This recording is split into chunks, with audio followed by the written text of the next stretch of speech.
Do you want to be a part of the CoCo community? Sure, we all do. So join this free weekly live talk show to find out how easy it is to watch at home and learn about your color computer. At the CoCoNation, more than 9 million men and women have participated in the community without setting foot outside their homes. And now at home in your spare time, you can see what's happening, or even join the discussion. Choose from any one of these segments: panel intros, project updates, acquisitions, CoCo thoughts, featured interviews and events, the Game On Challenge, news, Ron's Garage, CoCo commercials, show coverage, panel goodbyes, or you can join one of our extra shows. You can choose from the Game On Challenge Live or CoCoTECH. Join the CoCoNation right now.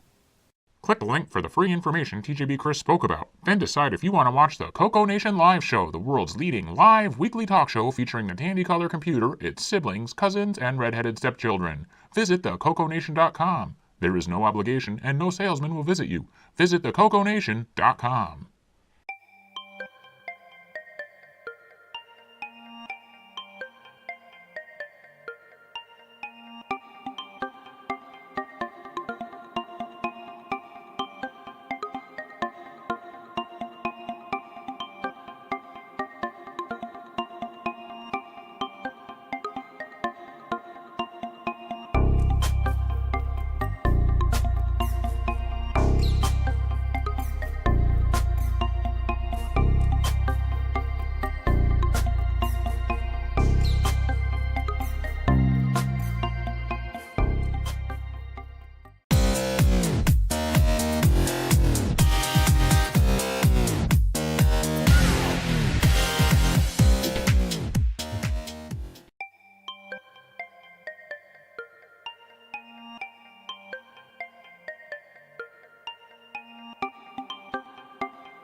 The CoCoNation show is an unscripted, live, and interactive broadcast. Anything can and will happen. The views and opinions expressed by members of the panel and the live audience are their own, and not necessarily those of the CoCoNation show, its sponsors, affiliates, or subsidiaries. Open minds are encouraged, and a sense of humor is recommended. Thank you for being a part of the CoCoNation.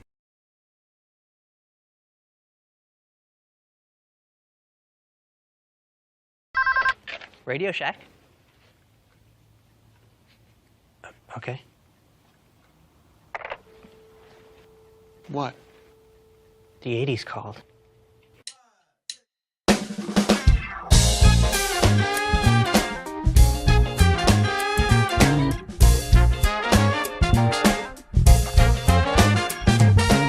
Welcome to the CoCoNation, the world's first live and interactive talk show featuring the Tandy color computer and its hardware cousins.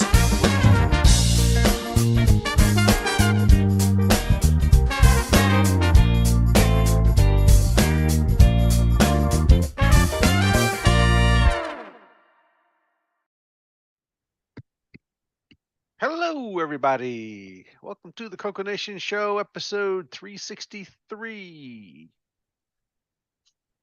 How is everybody today? Doing well. Thank you, sir. Very good. Good stuff. Finally got enough sleep. Yes, finally catching up.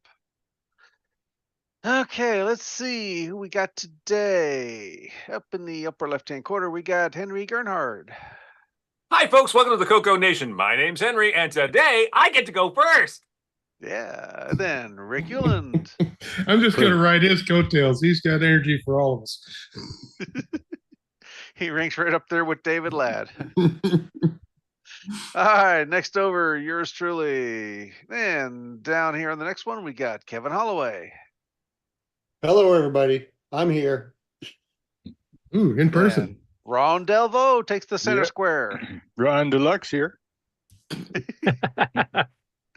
All right, next over, we got Ken Waters. Hello, everybody. And on the bottom row of Hollywood Squares, we got David Ladd. Hello, everyone, and I hope you're ready for a fun-filled episode. I certainly am on the edge of my seat. Thank you for joining us today.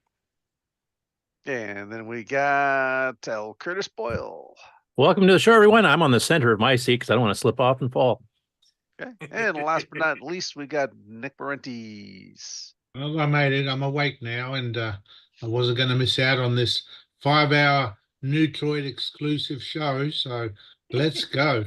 Wrong week, Nick. Oh, is it? And then the rest of it is, and that's how we became the Brady Bunch. Oh, God help us all. I've never seen Mark do a musical number before. That's his first. That's cool. You got a little Well, we dance don't have to going? worry about a copyright strike there. Oh, what the heck's in my drink? Why didn't you full screen yourself when you did that, Mark? I'll take David That makes Ladd Ron for 4 cents. Alice.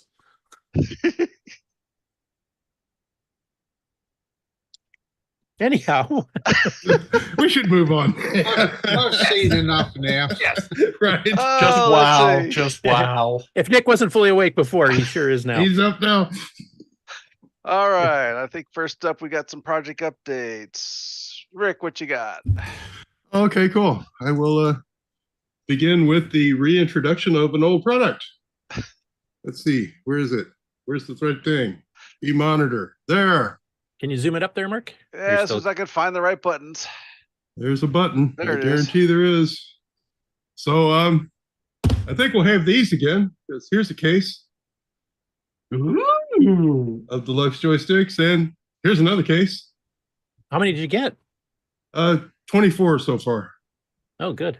So I should have, at least 20, 22 sellable, Did you buy all you had, or? No, I'm being nice. I'm waiting a week between cases. So, It's amazing how many of those things didn't sell well, I and mean, are still available. the PCjr was the biggest turkey that was ever thrown out of a helicopter, and there's lots of accessories around for it. This may be in more computer reset stuff. The man had pallets of these. I saw in a video just stacked up in a warehouse environment, pallets of PCjr peripherals and stuff. So until those wear out, and while they're still sealed in their internal stuff, the internal plastic has stayed, solvent laden and hasn't dried out. And so I'm happy. Let's see what else we got going here. These are dual button joysticks too, right? Yeah, these are the same thing we sold last time. Are you going to get and everything. Connect stickers for these so that it becomes your product? I don't know. Maybe we will try to do like the I don't know. Rebox Maybe. them. Yeah. Well, I'll do what I did last time. I'll stick a sticker on the front, and here they go. Because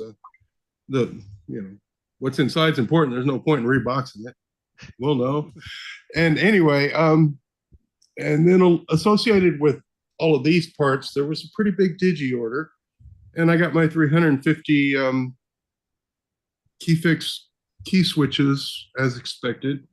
But then a little bit later, I got another order from Digi with 135 switches, which isn't a number I would ever order. So I'm a little puzzled about that. But okay, maybe they were short the first time and I didn't count them or whatever.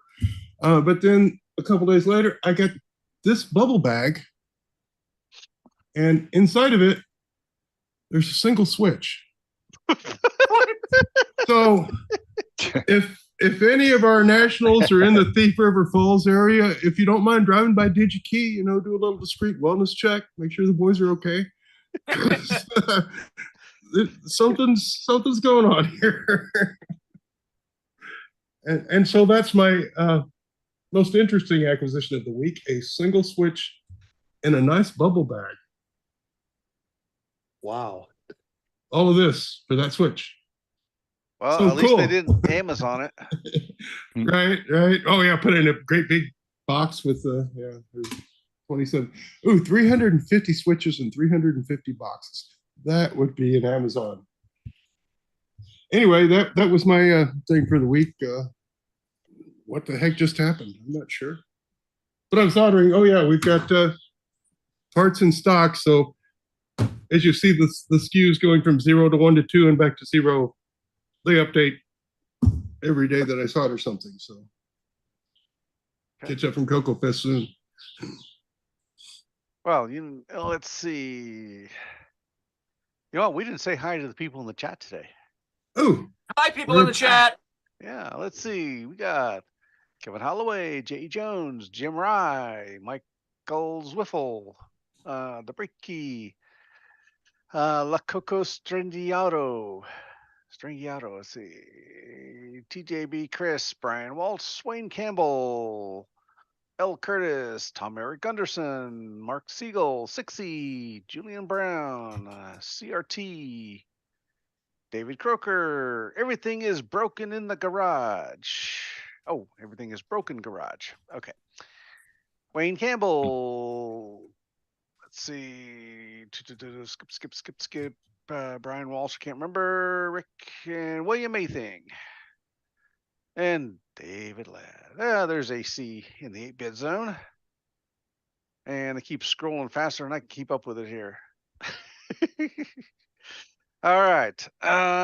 Let's see. Project updates. Continuing on with Curtis. Not a project Yeah. update, it's just acquisitions from the fest, really, but I just want to show some of them. So as part of what we'll be talking about with Ken and my interviewing Robert Kilgus, I went down there with the Dinowars and got it signed by Robert personally. Signed. Cool. That was cool. And any of you attended the auction, there was multiple carts there that were also signed by him. So speaking of La Coco Strangiato, he gave me an LED board to put in my GIMEZ machine, which I have not got a chance to because I don't have a GIMEZ machine set up again here, but it changes the color of the LED depending on which speed you're running. So it actually differentiates between 0.895, 1.78, and 2.86 megahertz.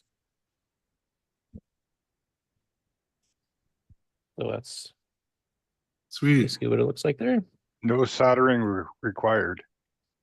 It better not be, because otherwise it's going to sit here for years. Go out in the yard, sit in the snow. You'll be safe there. Next up, big thank you to William Maything, who was going around handing out FujiNets like candy. Sweet. And handed one to me, which I didn't really know what it was at first. But I'm looking forward to trying this along with the board from Rick. So hopefully we'll be able to help do some Nitrous 9 stuff here for both of them. Battle of the network stars. And I'm hoping once we get to doing drivers and stuff here, maybe we can try to make some of the calls compatible between the two for the stuff that isn't common, so that it's not such a pain in the butt to write stuff for it.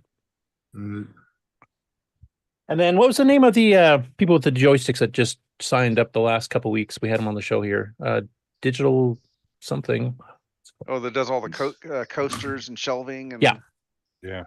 What is the name of the company? Why am I blanking on it? Oh, man. Digital something, I think. All right, I bought 3 things from them. So the first one I got was a magnet. So right after this, I'll put up one of my floppies on the fridge door. Oh, blasphemy! Blasphemy! It's perfect. And a coffee coaster, Nice. which I've already been using. And the main reason I went over to their booth was to get one of the joysticks. So this is of course the digital style. So it won't work in all games, but arcade parts, arcade buttons, etc. And set up like I'm used to in the arcade, joystick on the left, buttons on the right. That's the way the arcade games were. So that's what I'm used to, like Defender, etc. It does sound like they're planning on doing an analog version of this because they already have an analog version for the Apple II. So I might pick up another one next year to have the matching analog version of it, and then I should be able to play anything with these. Curtis, there's been reports it's Techdungeon. Techdungeon. Okay, thank you. I couldn't remember for some stupid reason. So close. Probably old age. Hopefully they're okay with me messing it up because at least I bought some product off them. So anyway, that's the stuff I've acquired at the fest and have not really done anything with any of it yet. Because I've still been unpacking stuff and I've had to deal with a whole bunch of stuff here.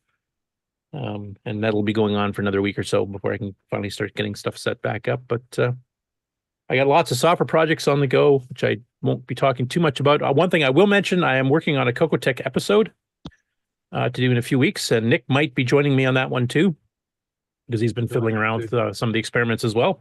And that's all I'm going to say. I will say it involves extended basic. That's the only other hint I'll give you guys. But it's something I don't believe, Nic and I were talking about, I don't believe anybody's done before.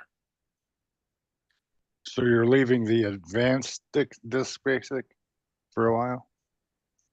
No, I'm still assembling that on the side. This is a totally separate thing. Okay. This That's all I had. work on that too, doesn't it? Pardon me? This would actually work on the advanced basic as well. Yes, it should.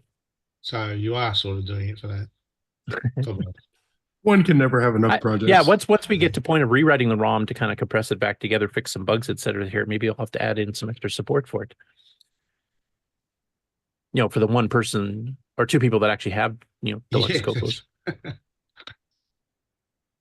Okay, any other project updates? I think, Henry, you've mentioned the chat. You had one? Yeah, I wanted to go do an acquisitions thing. That's all. Okay, you're up. All right. So first of all, let me make sure that I've that one. There we go. And let me get that button right there. And that gives me what I thought I needed. And then I need to click the other button right here. There we go. That, and then I need to click another button. Too many buttons to get what I want to get done. Oh, I know what that feels like. It's one Here we slick are. hinge there. So I went to the dark side and bought a 3D printer. And well, I'm wondering, and I'm thinking to myself, there's things that I can test out, and this is the PLA that came with it, the filament that came with it. And I'm like, let me see what I've got. And I see this cute little print in place box that it prints in place kind of like this. So it's sitting up like that. And they've got them as small as 12 millimeters. This is a 25 millimeter size. And I'm like, what can I put in here? And I discovered it's like the perfect size for those lead cutoffs that you use for bodges or for jumpers. It's like absolutely perfect for that. Because I had this pile of little lead bits sitting on one of my desks for a while. I'm like, yeah, no, I need to do something about that because they're either going to get trashed or they're going to go in my feet. And I don't want either to happen. While I was at the fest and at my corporate retreat, I managed to lose the spool for my solder holder. So I'm like, you know what? I have a 3D printer. I can just make one. So I did, and it worked, and I was happy. Let's see. There's I just did a little bit of a. This just holds the spool in a little bit, just a little friction fit thing. Easy enough to do. Have you made a knob for your vintage stereo yet? No, not yet, and I don't have a vintage stereo yet. I don't think I have a vintage stereo. Did I get one at the CoCo Fest? I don't remember. You've definitely attended the auction if you don't remember what all the heck you bought. Right. This is true. This is very true. I have a 6810. So what is a 6810? Does anybody remember? Nope. Is that a Motorola part? Motorola part. Motorola 6810? No, I don't remember that one. Well, that would be one after 09. Ask. It is one after 09, but that doesn't necessarily mean anything. Okay, That's a Beatles song. Let's see, do a little bit of unboxing here because this is going to be something that should be pretty similar to what Rick grabbed. And you got a paper, throw that off I to the didn't know side. you lived there. Where? I'm just kidding. I know. You just gave us your whole address. Oh, well, that's fine. I actually live where I work, and I work at an adult recovery facility. So if you need the services we'll have, you can live here too. You can live here as well. Yeah, plenty of room, right? What's that? Plenty of room for all of us. Yeah, plenty of room for all y'all. I mean, We'll fit right in. Does it help handle things like addiction to auctions? any Obviously life not. controlling Not- issue. not So so if it's an much. addiction to it, if you need to deal with an addiction to spending, we can help you with that. But okay. So I went ahead and grabbed that. When I saw it online, now we haven't seen these close up, but when I saw it online, I thought, okay, these things look like they're just your standard 2-button crap, like our deluxe. But So I figured, all right, let's grab one or two, see if it works. And this is actually my first hands-on with this thing. So I've got the bottom, obviously. It's set so that both axes are locked in the center. And see yep, the red definitely. dot in the bottom? Do not use red with dot? Tandy. Yeah. What's that? That's what that red dot's for. But let's see, you've got the 2 buttons on it, and it's got the trim tabs, which is great. And this end, which is very much PCjr and not CoCo. But I grabbed my screwdrivers also because I'll bet those are Phillips head screws in there. I can use to open this up. What? Maybe they It's are. brand new. They don't Those have a need to be sticker. kind of rewired. You're voiding your warranty. Right. Wait, stop. There it is. Found it. Now those Man. need to be kind of rewired a little bit for CoCo use, don't they? Yeah, exactly. Yes. That's why I'm opening it up. Because I mean, AC. The AC's beauty 8-bit. thing, Go ahead. I was going to say, the beauty thing is IBM could have wired this so that it had one less wire in the connector and just used 5-volt rheostats and 5 volts for the button signal. But in their infinite wisdom, they decided the button signal should be to ground. So they did add the extra voltage wire you need through the cable into the joystick so you can rewire it without having to replace the cable. Yeah, you can see with the way this is wired here, you've got you got one wire going up to what looks like the common, and that's whatever that common is, I'm not sure. But yeah, that's gonna throw it to ground, and it's gonna throw it to something else.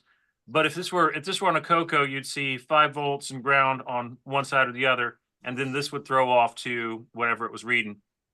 So and you wouldn't need to run a calibration program on your joysticks right, and before they work. also with the CoCo, you don't need these cute little blue things, which I think are capacitors that Yes, you sure don't. yep, that might or might not want to explode just to make your life miserable. And oh gadzooks, this is hot glue gob nastiness right Yes, there. sir. Okay. Yeah, Rick's had a fair bit of experience with these. Yeah. Your side nips will be very helpful for you rebuilding that cable assembly where it leaves there. I'm probably snip, just going. snip. Yep. She's good. I may very well be. I might be able to rescue this, but I might very well be wholesale replacing the entire cable assembly. Is this? Oh, it's does good. anybody know? Is this They- welded to the cable, or can it be removed from the cable? It's welded to the cable, but the cable is fine. It's got everything you need. Just clip off the caps and rearrange Okay. inside the joystick.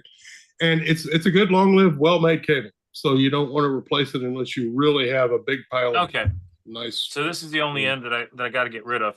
Yeah, Now- just put a 6-pin on there. And Yeah, that's going to be fun because that means on my CoCo 1, I'm going to have to replace the 5 pins with the 6 pins because I don't think the CoCo 1 has the 5 pins. No, Oh, it's the got middle the, Well, a it's got the 6-pin six- connector, just the one pin wasn't doing anything. oh, it doesn't Yeah. do anything, but it's okay to be there, right? Yeah, you can plug in the Oh, yeah, exact yeah. same 6-pin cable on a CoCo 1, 2, or 3. So Yeah, it's- there is technically a mod you can do to the CoCo 1 and 2 Oh, that right. To adds enable the second button. Yeah. Yes. Tied to the PIA. So the Yep. center pin is just tied to ground, but in CoCo 1, it's easy to access it, to snip it, pull it up, and then just jump right over to the Two PIA. things. Yeah. Yeah. Coco Well, 2 is a little harder. I'm sure I'll figure it out. I'm sure I'll have fun with it because there's so many other little things that I want to do on the inside of those machines. You know, it's like lift the leg of the inverse and the external on the VDG and play around with that thing and figure out how to do banking schemes because you know the 3 has all the nice graphics and everything like that.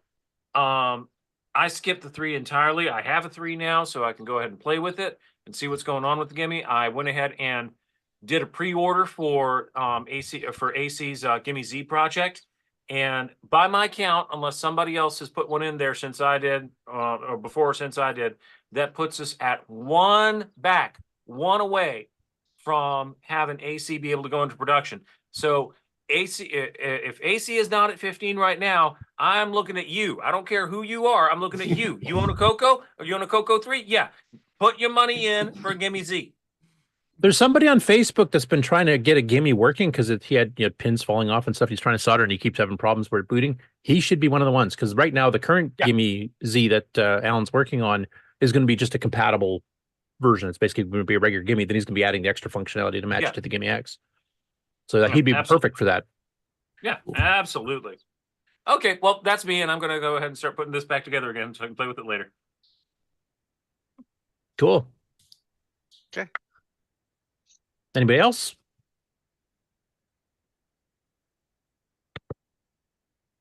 Nope, apparently not.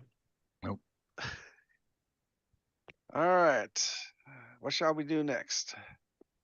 Game on? Well, I'm hoping that 8-Bits in the Basement will be popping by fairly soon. I gave him actually, maybe I should check. Maybe you didn't get the Zoom credentials I sent him.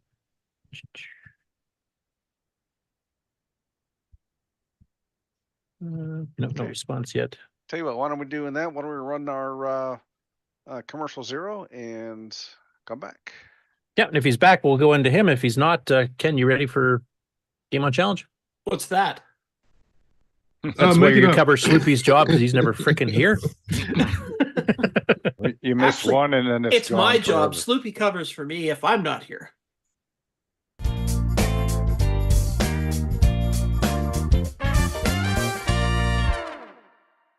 Hey, Amy. Hey, Taylor. We're watching the CoCoNation show. Yeah, we are. Woo! You should too.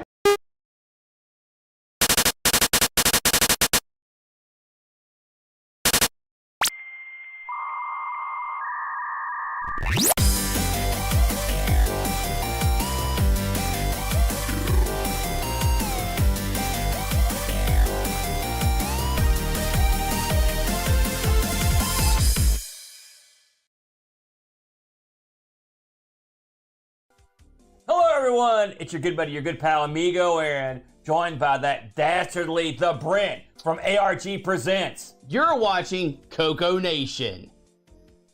I feel like that should have been longer.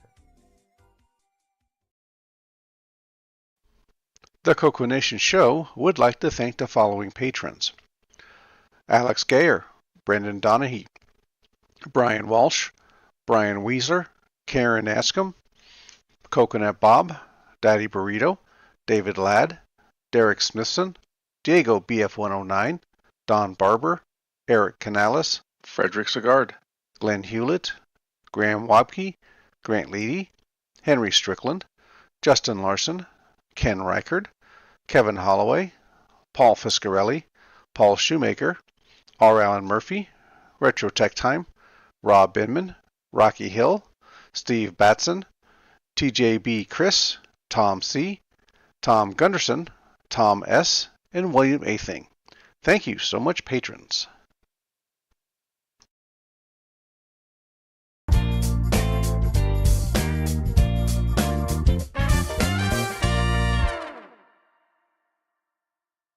Welcome to everybody's favorite segment, Who's New to Discord? Luciano S. says, "Hello Mark and friends, I'm very happy to be here. The first and only 8-bit computer I had, and still have, during part of my childhood and early adolescence was a CP400 Color 2, a Brazilian clone of the TRS-80 Color 1, which my father had bought in 1985 in an attempt to automate some of their professional tasks. I lived in a small town in the interior of Santa Catarina, Brazil. Around 10 years ago, Already established but no less busy with work tasks, I started to increase the collection, only with 8-bit micros from the TRS-80 color line, which reminds me of the best years of my life. Stephen P. says, I've been a long-time member on the multimedia CoCo email list. I'm retired and have been into vintage computers for many years, yearning for those vintage systems that I couldn't get a hold of or couldn't afford many years ago. I'm hoping to discuss where the CoCo 3 FPGA is now after my several years off. I'd like to see what upgrades may be available, especially Nitro's 9. Thanks for listening. The previous bios were edited for time. Thanks to Boysen, Glenside Computer Club, Micro Hobbyist Frederick, Paul Fiscarelli, Paul Shoemaker, Tandy Color Computer 3, and the CoCoNation patrons for boosting the server. Please consider joining Discord and visiting the welcome section to read these bios in full and see what the community has to offer. Just go to discord.thecoconation.com. See you on Discord. And we are back. And joined by 8 Bits in the basement. Welcome, Peter. Excellent. Hey everyone, how are you? All the way from France. Yeah, all the way from La France. So everybody speaks slowly so he can understand us. What's that, Ken? I like the fact you put all the Irish references into your game, though. Yes, you originally that was great. I had to do that. Sure, you'd have to do that, like. Yeah. It's a great country. Yeah. I was actually there for a couple of weeks, 2008, so got to tour around. That's where my ancestors come from, too. Ah, very good. That's where my ancestors come from as well. So I guess the first thing about your game I want to ask about, you've actually done this twice now. You made an Atari VCS version first, and then you did the CoCo version, correct? Now, what inspired you to do the Atari version in the first place? Well, you see, I wanted to do an intro for my channel, a nice little intro, a new kind of a one. And I figured it'd be nice to have an Atari and put a cartridge in, have something come up on the screen. So I had looked to see, could that be done easy? And well, it can, but I checked into it a bit and it seemed kind of complicated to me. So I said, no, I'd leave that alone. I didn't bother with it. And then a couple of months after that, I kind of decided I'd like to learn a little bit about programming. And I kept hearing about this Atari Basic thing, which is a way of learning a kind of a very, well, not a very simple, but an easy enough basic language to write games for the Atari 2600. So I started kind of teaching myself that. And I found it to be fun because I never thought I'd be any good at programming. And yeah, I found it to be fun. So what had happened was I was making a pancake one evening. I came home from work and they were making pancakes in the kitchen. And I tried making one, pouring the batter. And what happened was, maybe I have a picture of it on the phone here. What happened was my pancake looked an awful lot like a kind of a hedgehog with tentacles. If I can find it. No, I can't. But it looked like a hedgehog with tentacles. And so much so that my son's girlfriend, for Christmas, she offered me this picture here of a hedgehog with tentacles, if you can see that. Anyway, but no, that's where the inspiration came from. You see, I started writing this game. Well, no, I didn't. I started learning Atari Basic and I was putting stuff on screen and I was making it make beepy sounds and all the rest. And I wanted to make a game. So I said, what I'd do was I would make the game about this little hedgehog thing that I had. So that's how it started. And yeah, anyway, long story short, it took about 8 months to write it in Basic and get it kind of working. And it turned out fairly decent and it was fairly all right. And yeah, so I was happy enough with that.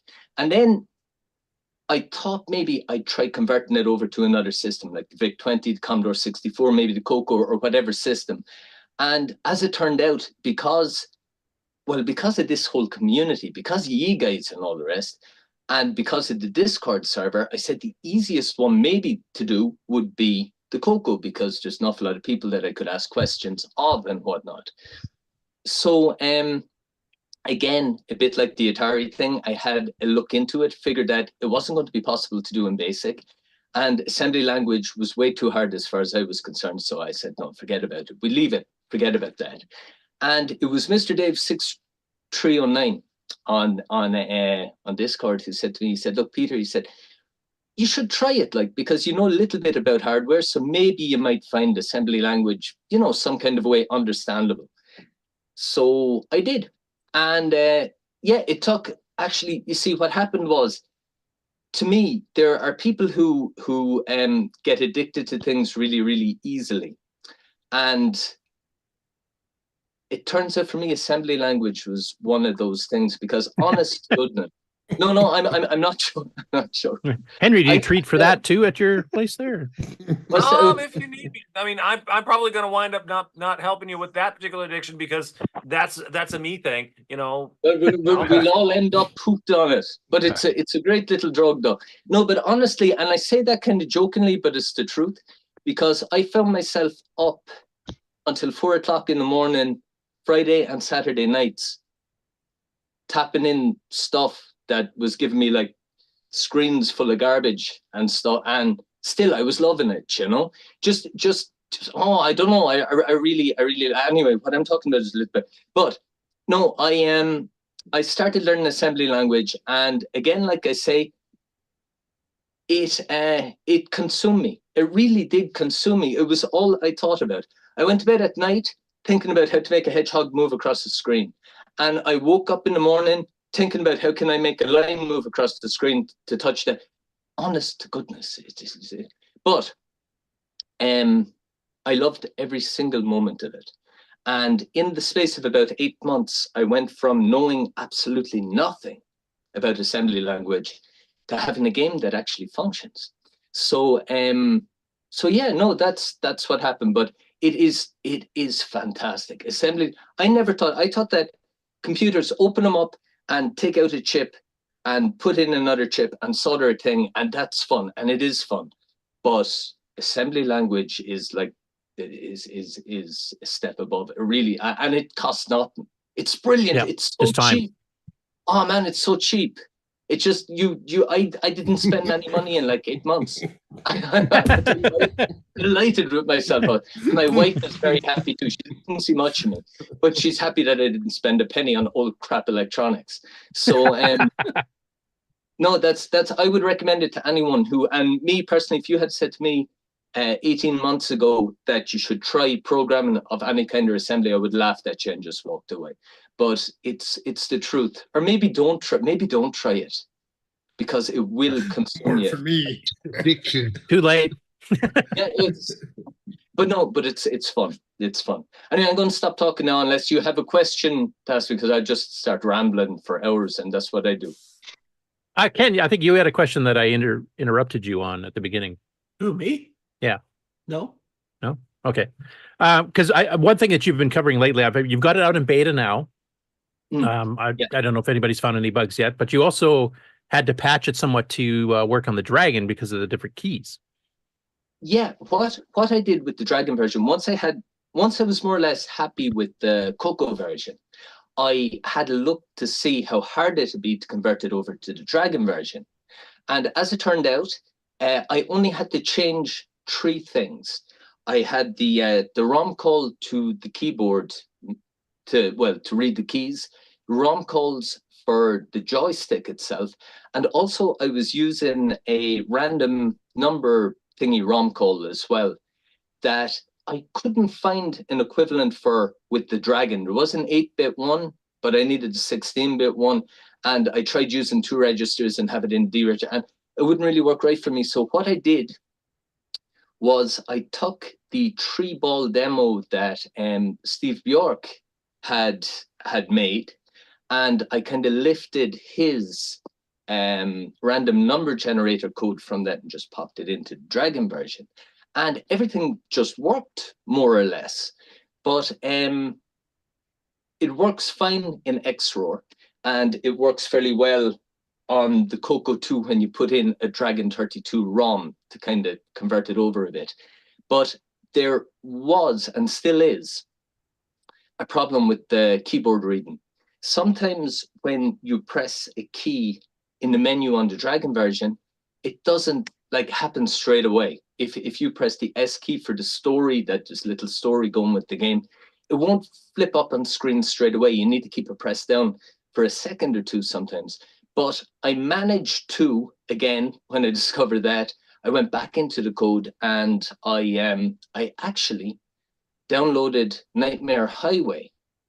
And I had a look at how they did the keys in that, and they were like reading directly from the PIA. PIAs. So I had a little read into that, and I managed to integrate that into my Dragon version. So if the beta I have out there for the Dragon at the moment shows up any problems, I've got this other version that kind of repairs all of those. So maybe that's actually the version that will go out in the end. I don't know.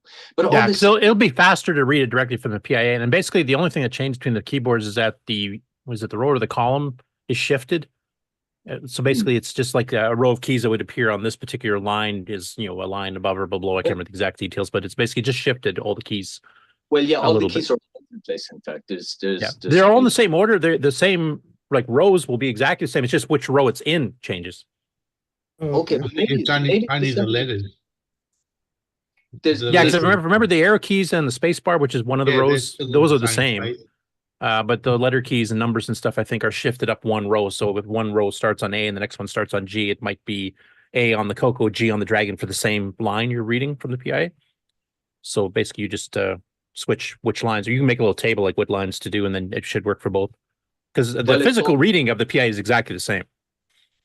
Yeah, but it's all sorted out now anyway. It is done and dusted and sorted out, so I'm happy enough with it. Nice. But it's no, it's great experience, and man, it gives you such a good feeling when that stuff works, like, because you would be screaming and cursing and ready to throw the whole thing out the window one day, and then just elation when it works. This programming thing is fantastic. Actually, just speaking of that, because it's something Nick and I have experienced. Did you have the same experience we did, where you're banging your head against the wall trying to solve a problem, and you've done it all darn day or night, and you can't figure it out? Then you sleep, and as soon as you wake up, bang, you know what to fix. I did. I actually did. There's a part in the game, well, you see it straight away. There's two lines that go across the screen, and as they're going across the screen, there's an opening that the hedgehog can go through. And one side goes down, and the other side, the opening, goes up the screen. But I could not figure out. You see, the way I started doing this game was, I said, the first thing I'll do is I'll draw a line on screen. And once I can actually put that line on screen, that'll be like phase one complete. And then I'll get it to move through a byte and then to move across the screen and blah, blah. But with this opening, I had all kinds of trouble trying to get one line to draw and then a little space and finish the line down below. And that lasted, I tried many, many different ways of doing it for quite some time. And what happened was I went to bed Christmas night thinking about this thing and how was I going to solve this problem. And at 6 o'clock the following morning, so the morning of the 26th of December, I woke up and I ran straight down to the computer and I powered on and I started tapping in, and 25 minutes later, the problem was solved. And that was, well, no, it wasn't like, well, you had the problem that day, went to bed and then woke up, and I had the problem for like 3 weeks and went to bed and it just kind of resolved itself. Yeah. So no, that there are those things that happen, and then there's other times where you decide, I'm going to go on this little crusade myself, like I did with collision detection. I had nearly everything working except for my collision detection, and then I decided I'm going to figure out this collision detection thing on my own. And I spent the best part of 3 weeks accomplishing nothing as far as collision detection went. And I asked Dave, I said, is there any kind of easy way of doing collision detection? And he told me, well, what you need to do is kind of another grid that's kind of following this stuff. You know, so you're moving around the screen. Everything's moving around the screen. You've got your little character moving on screen. You got your lines moving on screen.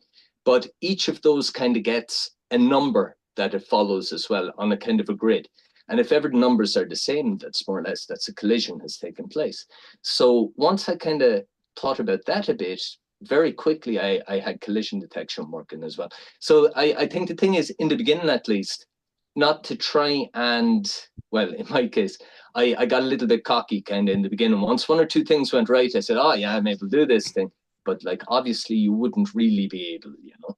So a little bit of advice, and to take advice is always a good thing to do.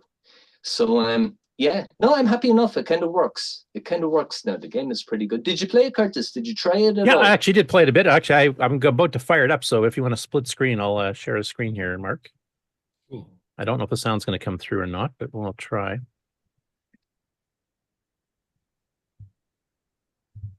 And now I got to change the joystick to the mouse just temporarily. It's left joystick you've got as for one player, right? Yeah, for player one is left joystick. Yeah.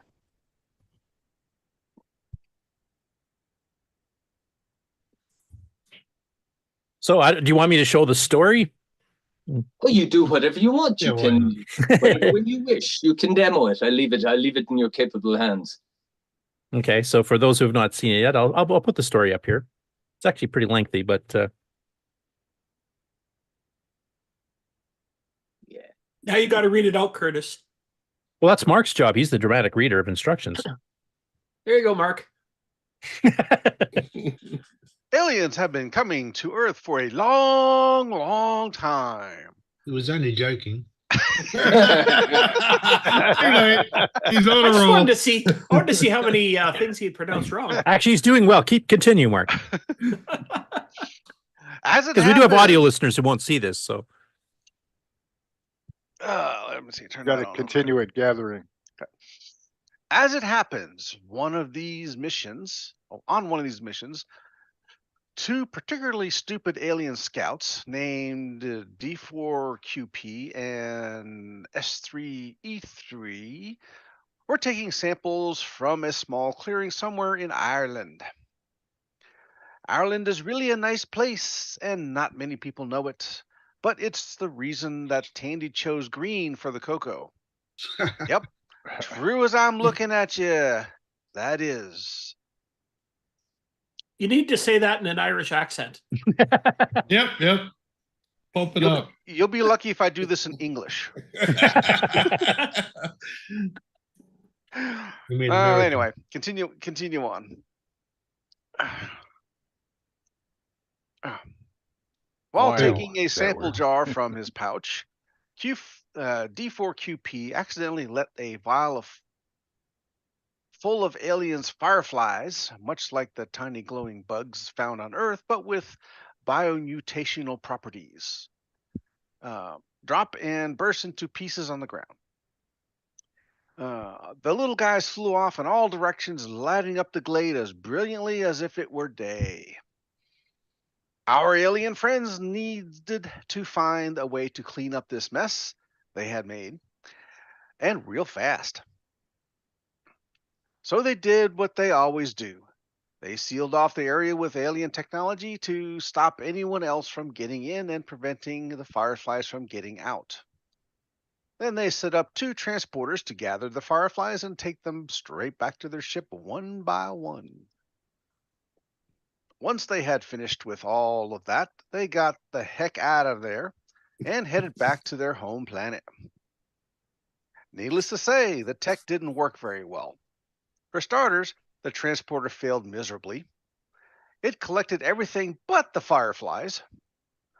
As for the barrier, well, let's just say a small little hungry hedgehog named Bob found his way in there. The clearing was in Ireland. I mentioned that, didn't I? You really should go check it out the next holiday you get. Tell them Bob sent you. So there you go. The dramatic reading of the instructions. And it's up to you now. I did like the fact you actually put up a special thanks for the people that actually helped you with the assembly programming stuff. So I'll show that here so you can give them a big shout out. So when we have this as game of the week, I don't have to do this again. Yeah, you can just take this recording and just play it. Just play it You can back, nap. yeah. So just for the audio listeners, go ahead, Ken. Oh, I was going to say, when we have it as the game of the week, I expect you to reread that in an Irish accent. So get practicing. Oh, gotta get the accent down. Right. Actually, maybe we'll have Peter on for a proper Irish reading of it. Jesus, huh? Except that's going to be about what, 2 a.m. for you or something on a Thursday? Yeah, it is. Yeah, it's 2 o'clock in the morning is what it is for me. Yeah. Is it? Yeah, it is that. Yeah, it is that, because I remember I stayed up for one a couple of months back, or maybe it's a year back now, is it? The time a while ago. in Wizard's Den, I remember. And it was fun, yeah, but it's 2 o'clock in the morning for me. But no, well, this for a programmer, you're just in your stride. Yeah, you're still up and programming your next game, aren't you? But I wasn't used to it that time. Like I wasn't doing this kind of thing that time. So I was only pub was the only time I'd be out late. But yeah, no, I just, as this is here, this game is indeed the result of hours and hours spent over months upon, and that's true, over months upon months. I worked it out. I put more than 1,000 hours into this thing. Are you going to say that guy is pathetic, foolish, and stupid when you see the results? But more than 1,000 hours went into a stupid damn hedgehog trying to eat stupid little dancy flare. But it's true. No, but man, it's so, I can't tell you enough about assembly and how great it is. And I understand now why when Nick Morantes, and I see he says making games for the Coco for over 40 years, and I can understand why, because man, it can really be fun. You bang your head off the wall as well. It's true, but no, it is fun. But yeah. That's what happens if you don't take control of this habit. You'll end up in 40 years, you're still doing the same thing. Yeah, but it's fun though, isn't it? I don't know. No, again, I might grow tired of it and follow, but at the moment I'm looking into doing another one. But anyway, we won't go too far over. Yeah, so months and months in front of XOR. I used XOR, but I also used VCC. VCC was very, very handy for debug, I found. You know, looking at the memory contents, especially. Yeah, that's what I usually use MAME for, the same thing, because it has a really good debugger. Especially for collision detection, because you could put all the coordinates of each individual thing into a byte and then look and see when a collision happened that the numbers matched, you know, corresponded with that anyway. And without the help of Mr. Dave 6309, I'll be honest with you, it wouldn't exist, because he was the one who encouraged me to at least try it, because I had pretty much said, no, assembly isn't for me. And he was the one that encouraged me to try it. And also your man over at Coco Town Retro as well. His videos were instrumental in setting up a working development environment that I could actually quickly check stuff in. And it's the thing like where you can change a bit of code, compile real quick and test. And I set it up the way he had his done, and that helped me immensely. And also after a couple of days of trying to get out of semi-graphics mode, because I couldn't get like the full resolution thing going properly, I looked at 1 or 2 of his videos, and that helped me immensely to do that. So that's why I thank him for that. But yeah, there you go. That's that. So that's that part of Bob. I accidentally killed the XOR, so I'm just going to load it back in again. I was afraid that it had crashed, Curtis. No, that wasn't your program. That's user error. Yeah. Fumble fingers, I'll call it. Good. So far, I'll just demonstrate the. Sorry, what was that, Ken? I said so far I haven't been able to break the game. So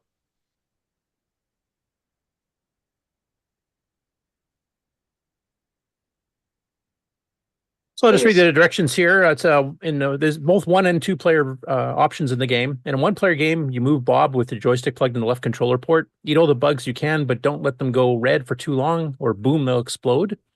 And as if that's not enough, be careful not to hit either of the 2 transporter beams that sweep from left to right and back across the screen, or you'll be transported away. Points are awarded as follows. Every Firefly you collect is 1 point. If you create a row, and I think the rows are only horizontal rows. It doesn't, count verticals, right? Only horizontal, yeah. Yeah, okay. So a blue row is worth 4 points, a yellow row is worth 8, and a red row is worth 12. And you kind of cycle through the colors as time progresses. If you take longer and longer, it'll switch eventually to red. And if it's about to switch off red, that's when you die.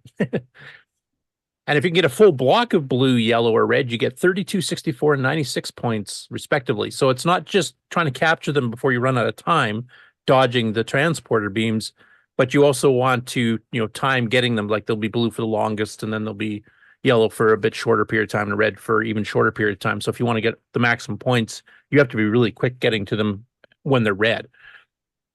Transporter speed increases on levels 5, 10, and 15. Each of these levels and the 2 that follow have larger teleport beam gates. Also, both Bobs and the beam's position is not reset between levels. Good luck. And on the 2-player game, you're kind of competing with each other trying to get the Fireflies, correct? Yeah. Yeah. I won't demonstrate that here because I suck at trying to play myself at the same time. No, the two-player game is kind of a simplified version. The fireflies don't change color. They don't explode. And if you hit the teleport beams, you just disappear for a little while. That's all that happens. You kind of out of the game for 10 seconds type thing. And then the other player keeps going. Yeah, that's pretty much it. The first one to get 16 fireflies is the one that wins. That's pretty much all it is. And I put that in there because it was in the Atari version. It was easy to put into the Atari version.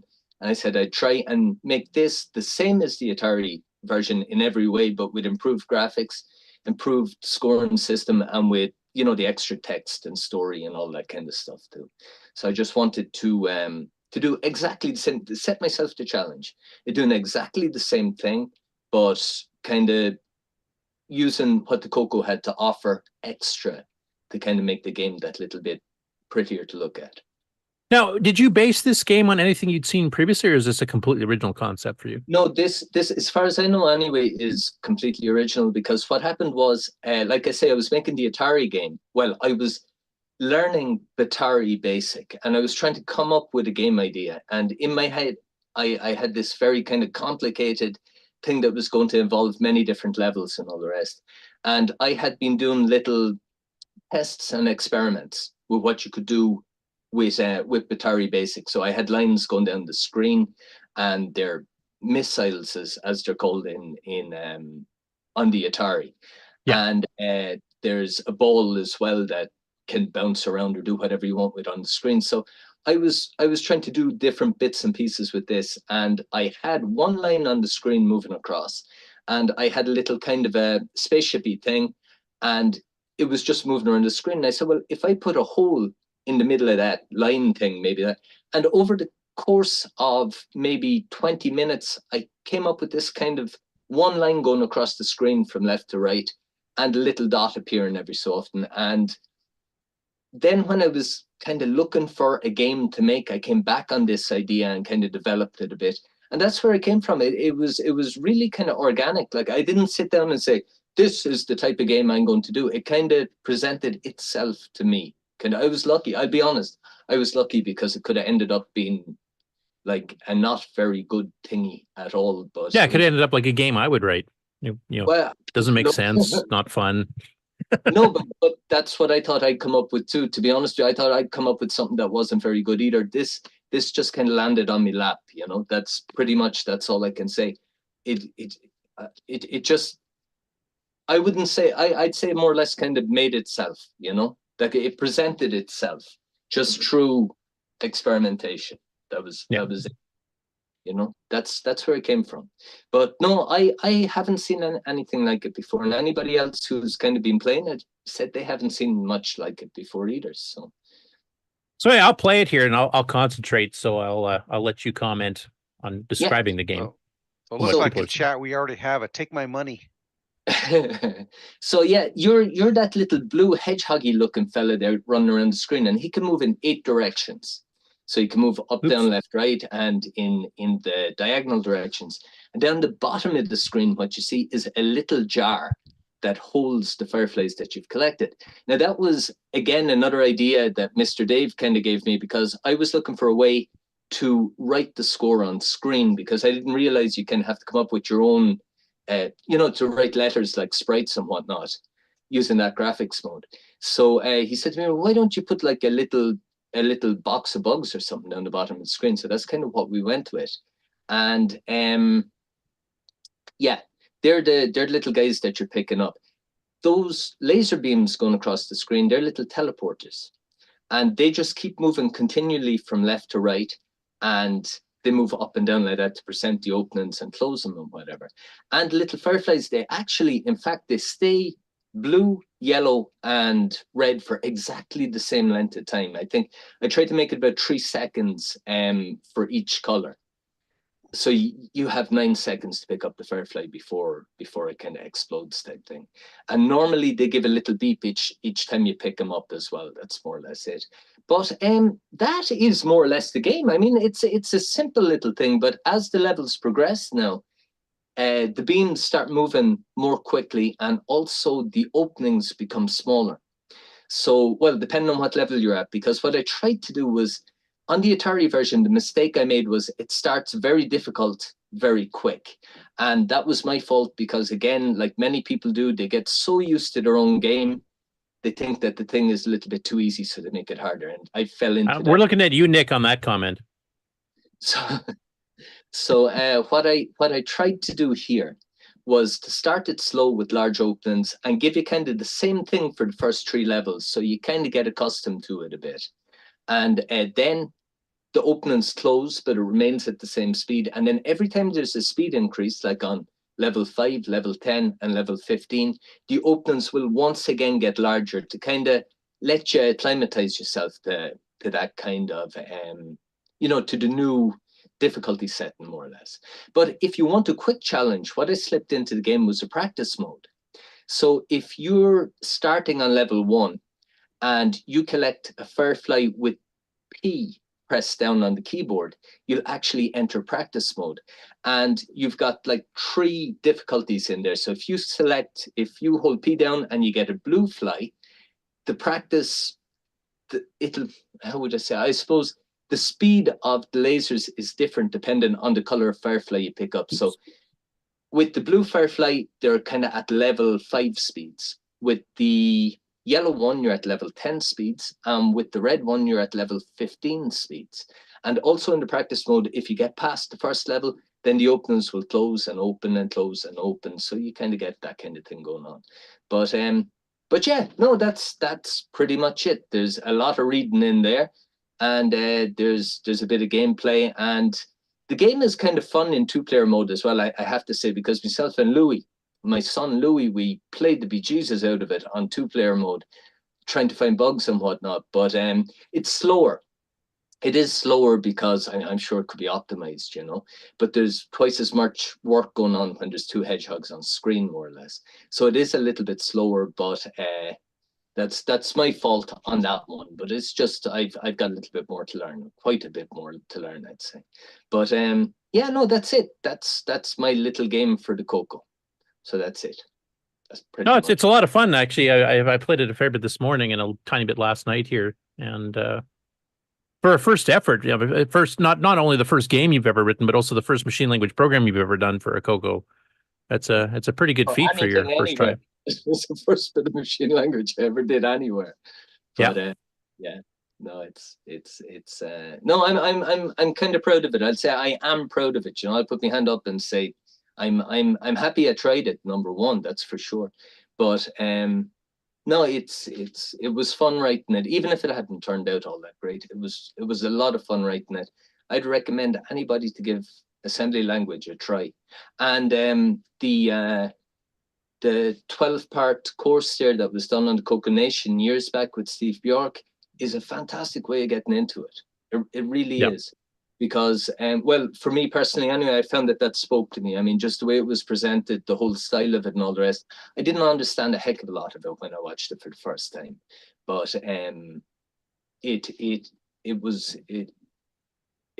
taught me what machine language was, because I didn't know, or what assembly language was, because there is a difference, of course. But thank God you didn't start in the 6502. Where you've got very few registers and they're all 8-bit.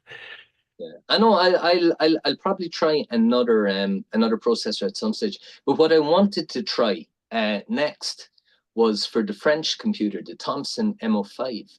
I wanted. Oh, right, that's another 609 based machine. That's right. So I wanted to try and port Bob over to that, because I know there's a couple of people here in France that follow the channel and they know I have a Thomson and they're into Thomsons themselves, and you know, I know it would be appreciated. So I'd like to try it. But then again, you see, really, I don't know what, I'll be honest, all this is virgin territory for me, because I've written that game, it took me 8 months. At times I found it very hard going. And I don't know what's involved now in, you know, I know if I was writing for the ZX Spectrum, it's a Z80 processor, so it's a completely different beast. Yeah. So the whole thing is going to be, but I don't know how much work is entailed in, it's the same processor, but obviously it's different video and it's different memory maps. And So it's all this The is new to Spectrum, me. at least, I mean, their graphics screen's the same resolution as RP Mode 4, so there's some familiarity there. They do have that character attribute for your foreground background colors, which is every 8x8 pixel block. You can set the foreground and background colors, which is why you get that weird color bleed. So you might have to deal with that somewhat, but it wouldn't be too hard, except for the Z80. That's a bit of a change. Nick can help you with that though, because that's what he started on was the Z80. The first ones, yeah, the Model 1 was using those, of course, yeah. But no. Now, I was going to ask you, are you planning on just putting this up for like a free download on the archive, etc., or are you planning on getting like an itch.io thing where people can contribute money as just a thank you, or? It'll be on itch.io and it'll be free. I'm not looking for a penny for any of it. So when you click on it, there won't even be a thing saying you can contribute. No, it's there. It's free. It's for whoever wants it. Take it, play it, enjoy it, hopefully. And it'll be on itch.io. I'd like to put it on the archive too, and now it's available. You know, I mean, everyone who's I'll put an entry in my site too. So yeah. So Ken asked me this morning when was I planning on releasing it, and I think maybe the beginning of next month, the end of this month, the beginning of next month, because I'd like to leave it for a little while just to be sure that it's solid, you know, that kind of way. Especially the Dragon version, because that was a more recent release. Exactly, that's it too. But the Coco version equally, and I released the two at the same time, you know. That kind and then one other suggestion, because I'm sure Jim Gerrie will mention it at some point here. Have you thought of doing an MC10 version? I have thought of it. Look, I even have my Alice here. Yeah, I was about to say, an Alice is what you'd have. Yeah, there she is. Look. Yeah. No, I've got that. Have I thought of doing it? I've thought of it, and I kind of banished it from my head. Hey, this guy is smart. But no, I've said it was said to me as well that a Commodore 64 version of it would be great as well. What I'm going to do is I'm going to put the source code out there. Anyone who that was my next question, actually.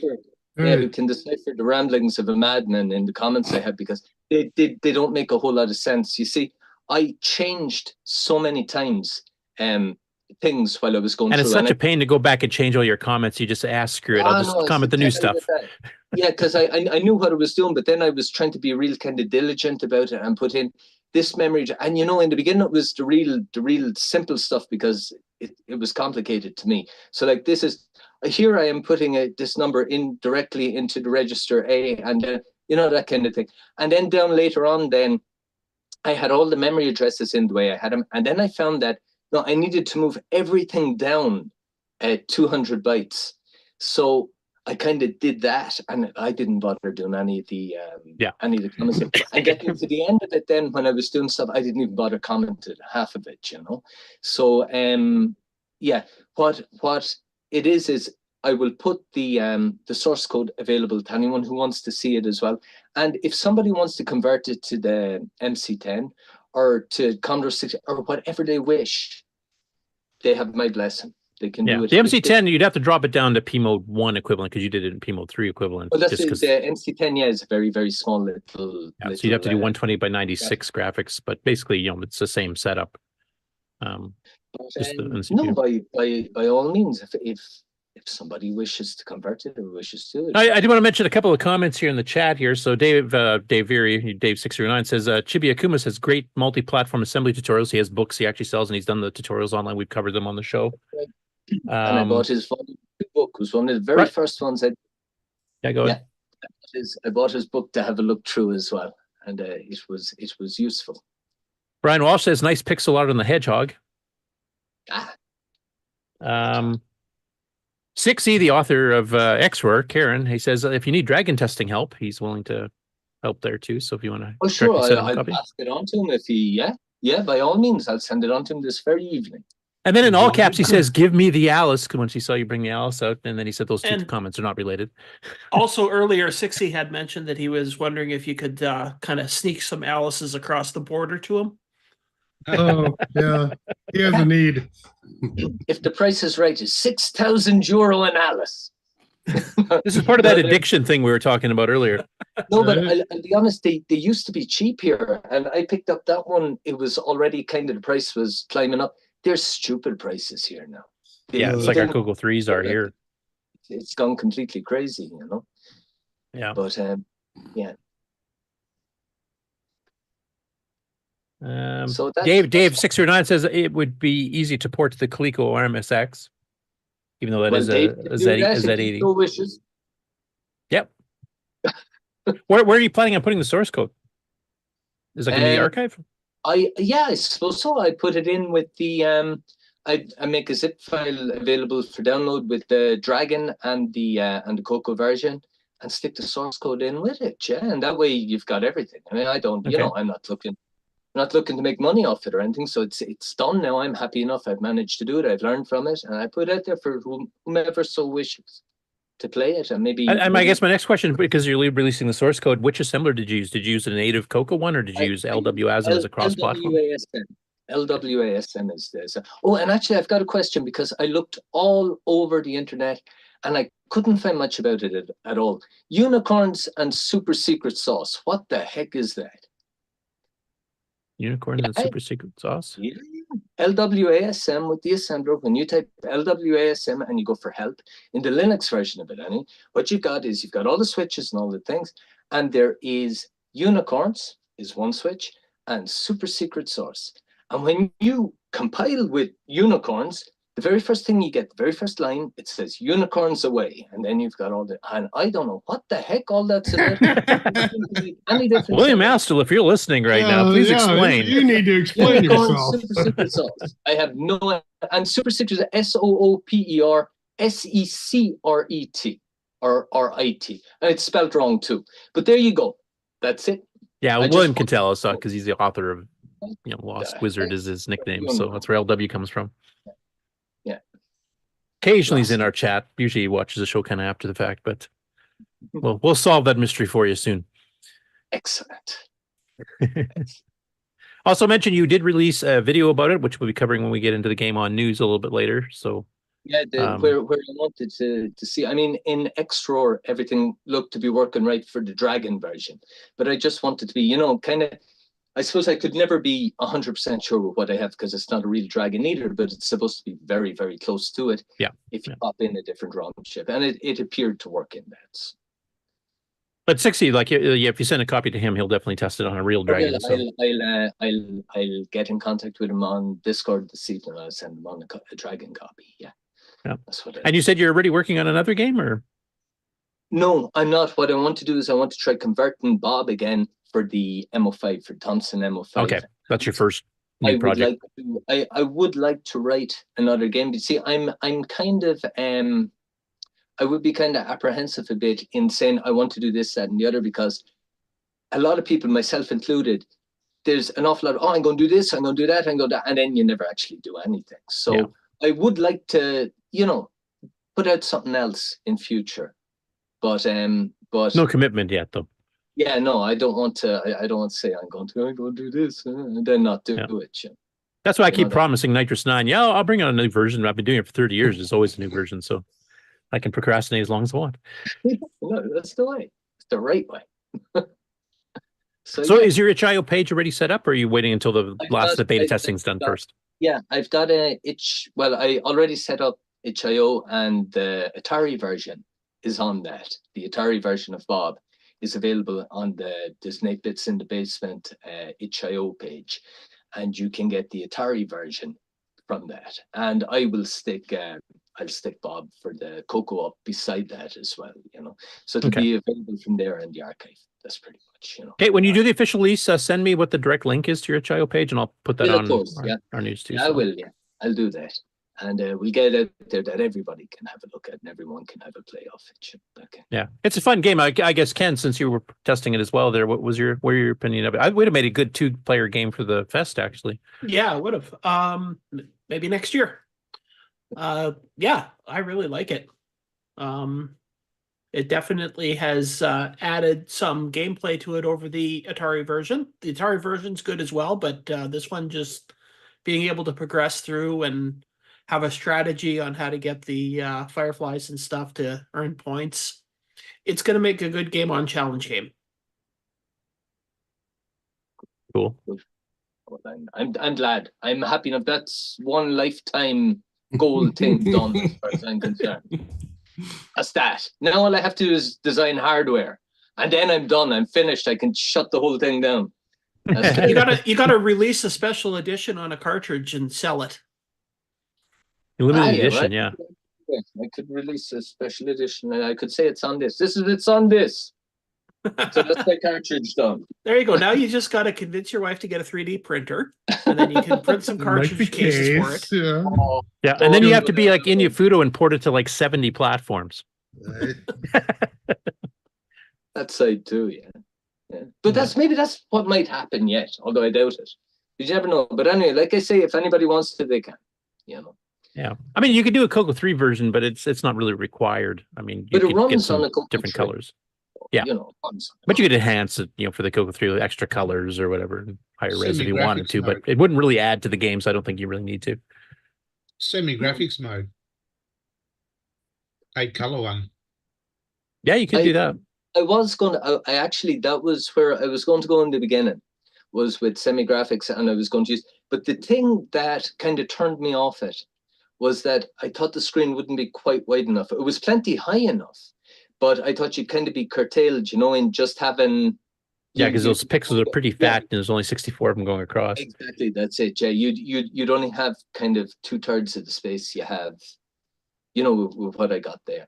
So that was the reason I didn't go for that. But it was very attractive to me having 8 colors available, and I could, of course, have a black background and black border, which was what I had with the Atari, and I found that more aesthetically pleasing as well. Until I'm after playing the Coco version so often now that it just looks decent to me as well at this stage. So I don't know, but no, but That's something you could do for a Coco 3 version. You could just adjust the colors, including the border. There is that, yeah. Of course there is, yeah. Of course you could. That'd be pretty easy. You could do that. Nick's done it on multiple things, and of course he did jump and joy and pipes and stuff with semi-graphics too. But on the Coco 3, yeah, if you use the GIMEZ version of programming the video mode as opposed to the SAM VDG way, you can control the border color and everything else, and then you can actually just change the palettes to whatever, if you want a black background with a black border and maybe change the colors of the hedgehogs or the fireflies, you can. Okay, well, that'd be a pretty simple patch, actually. That wouldn't take too much work. I'll have a little look and see, because I'm like, I started doing it to learn, and like with the keyboard fix, like I was saying for the Dragon, I did that to learn as well. It's fine, I'm sure, as it is, but I wanted to improve it to have it right, so you didn't have to keep a key held down type thing. So I went and looked at how you could do it directly from the PIA, but it was all just personally for me to learn is why I've been doing it. So and this would be a way to kind of dip your toe in the water, some of the Coco 3 GIMEZ stuff without going too hard into it. Yeah. If there's a way to do it, and I'll spend an hour or two trying to figure out that, and if it works, great, and if I can't get it to work, well, sure, what harm? That's been my attitude on it right the way along. But with that particular game, I was pretty much tenacious to get the damn thing done, that kind of way. There was each little individual bit I wanted to get, and actually I wanted to get the laser line thing working. Like I say, the day after Christmas, I finally cracked that, and a half an hour later I had the second line working, because it was just to copy and paste and change a few bits and pieces, and I had the second line going the opposite way, different color, and going up the screen. So, but yeah, I did each thing in phases. And I learned each thing bit by bit. So before I even looked at joystick control or any of that, I already had those 2 lines going across the screen. I already had the fireflies appearing, animating, and flicking around. And by doing it that way, when I came to doing the hedgehog and animating him and all that, I had already kind of done that before for the fireflies. I had already, been able to place a thing on screen. I knew how the whole extended addressing thing to stick a sprite on screen worked and all that kind of stuff. But yeah, so it kind of snowballed that kind of way. It snowballed, and then I'd hit a brick wall and be stuck for a while and do nothing but think about that. I remember you'd be sitting on the couch watching a movie, and they'd say to you, what did they say there? I missed it. I have no idea what they said, because I was thinking of how to put a hedgehog going through a bite instead of, I know it was crazy at times. It was really crazy at times. That was all I was thinking of. I was dreaming of it. And I'm going to shut up now, because I just start and I don't stop. That's my problem as well. I think. Anyway, it's a real fun game. Definitely looking forward to once you get the final beta testing done for the Dragon version of seeing it on itch.io and having everybody else in the community give it a shot. And then I'm sure Ken will bring it in as a game on challenge shortly after that. Excellent. Excellent. I think what hasn't been mentioned is the thing that impressed me the most is, of course, his enthusiasm for programming and getting committed to the idea and spending all that time and in the end, Yeah, sharing the sickness with the rest of us. Yeah. That's right. That's right. It makes me feel better. I'm not the only one. So, exactly. But yeah, his enthusiasm is good. I mean, a lot of people just give up before they get very far, but his commitment and enthusiasm to programming and especially in assembly language is something to be commended. Yeah, because most people get up to a certain point, and then they just kind of, this is too complicated. But if you get over that first hump and you get that first routine that you've been trying to get working, all of a sudden, bang, it works. And then it gets addictive because you're going, I can solve the next problem too. And you just keep going. Well, Nick, that means a lot coming from you, man. And thanks very much, really, honestly. It does. No, that's fantastic. Thanks. Just please don't program another Neutroid. That's the only thing I ask. Oh, yeah. Do you want me to tell you about my ideas for the next Neutroid? We can Nick, and I'll do an Irish version of it. That's what I'll do. Oh, okay.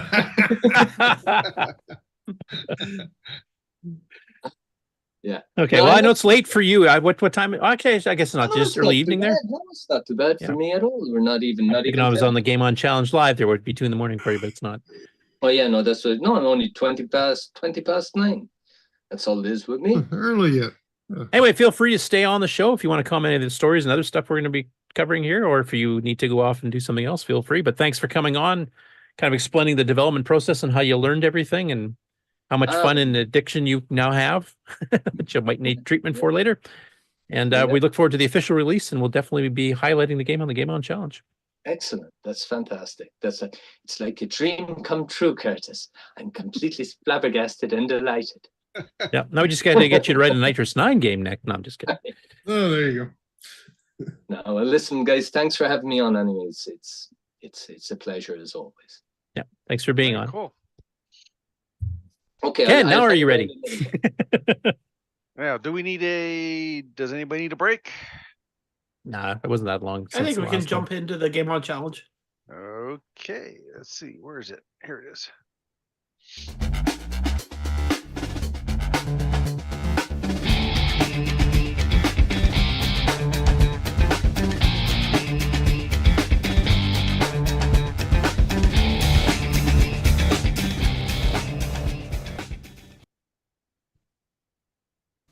Welcome everybody to the CoCoNation Game On Challenge of the Week results video. This week we played Return of the Jedi. This score list includes the live game players from CoCoFest 2024. Their names are indicated with an asterisk. We had a total of 22 players. We had Marc B with 7761. Sabhead, 14,438. Sloopy Malibu, 19,000. Ken R, 22,249. Coconut Bob, 24,539. Jim Rye, 35,070.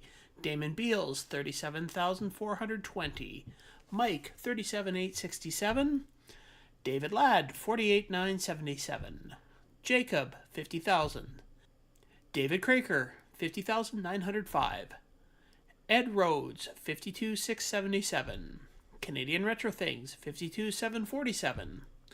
Lee Perkin, 53,345. Svetzel, 68,996.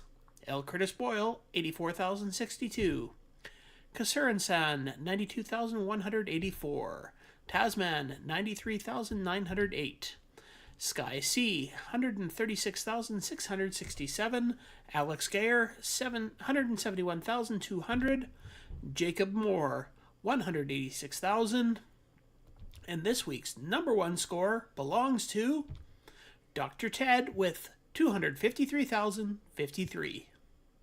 Thanks everybody that played. We'll see you again next week. And the Coco Nation salutes Dr. Ted. Salute. Salute.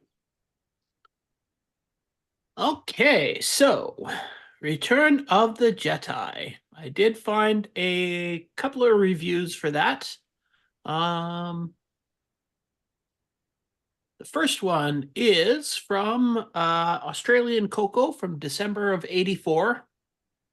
So basically, it's a lot of just explaining how the game is. I like how the guy wrote here that the two ways to kill the opponents is either nudge them into the nearest tree, that's always nice, or shoot them with your laser. One thing I did not realize is that you got extra points depending on how far away the guys you shoot are. Now, when you get to the end screen there, when you're going towards the building, a direct hit will add 1 segment to your shield strength. So, a way to recharge your shield. And the summary is that the game has a great range of skill levels, so everybody can play. Plays well, the graphics are fair, although the end is a letdown, very wimpy, according to him. So... And then Pooyan follows it. Yeah. The other one that I had was from Rainbow, April '84. And this is, like a lot of Rainbow reviews, just a rehashing of the directions till the last couple of paragraphs. Basically, the guy liked the title screen. It's got a lot of good rapid action. And overall, the game is really of the cute variety, appealing to young children. And the real value of the game is that Coco owners want Star Wars games. And one of the interesting things is that actually when the guy is rehashing the directions here, he is directly saying that it's a Star Wars game and that you're playing Luke Skywalker, which I don't think is actually ever mentioned in the original instructions due to not being Wanting to get exactly sued? copyrighted. But yeah, so those were the reviews I found. I did see somebody in the Discord kind of responding to the game, said it was a really fun game, but he was comparing it to the Spectrum's Death Chase, which Yeah. also has a 3D driving through trees, and he actually preferred Return of the Jedi because it had a lot more to the game than just continuously flying through trees. Yeah. Well, we've got the similar game on the Coco too, don't we? We have a Death Chase. Yeah, James McKay version. ported it in 2007, I think. But I'm trying to remember. I think Okay. the original Spectrum version is actually came out after this one. I think ours was first. Okay. I think because ours came out in mid '83, I believe, or late '83. I'd have to check. Anyways, yeah, it was really a good fast action game, and I found it a lot of fun personally. For tips and tricks, definitely try to pick up the Ewoks as you're flying by because they're worth a lot of points, and just have fun ramming the guys into the trees because it's a good stress reliever. And the Ewoks would appreciate the lift. Yep.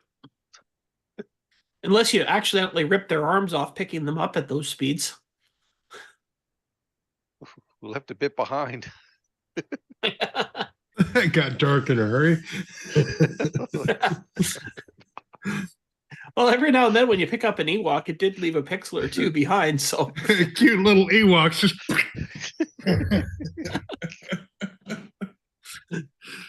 First base. Oh, never mind. So, does anybody else have tips or tricks for Return of the Jedi?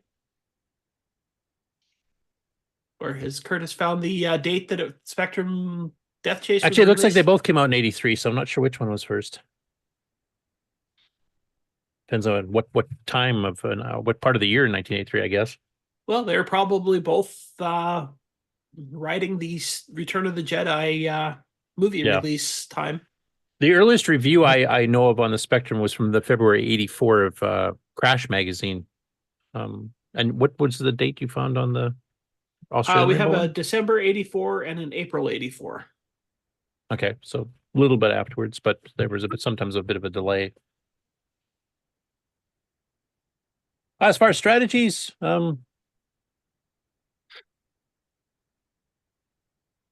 Not really too many, actually. Avoid the I use trees. continuous fire. Avoid the usually. trees. Yeah. Yeah, continuous fire most of the time. If an Ewok's too far off or you have a horizontal log in the way, don't bother being greedy. Just kind of skip the guy. I wasn't aware of the extra points for shooting them, when they're far ahead of you. So maybe I will do that more often, because usually once they got to a certain size, they were so hard to hit, I just gave up and went, ran another guy into a tree type thing. I did that too. I was just having more fun running things into the trees. I have to agree. Like I saw the one reviewer was saying he preferred the shooting part. I prefer the running him into the trees. That just I do too. It's Stress what I wanted reliever. to do in Chicago a lot, so it was kind of fitting. But yeah, it's a good game. The fact that unlike Death Chase, where it basically just repeats the same game with a couple different color sets, same as the CoCo version. We had Arctic Patrol, I think, because of the color set, and the Spectrum had Nighttime or something like that. But the fact you have to go through all those moving barriers, and then you have to try to shoot the radar station type thing on the exact right spot, it just added more to it. It's just more to the game. It's more fun.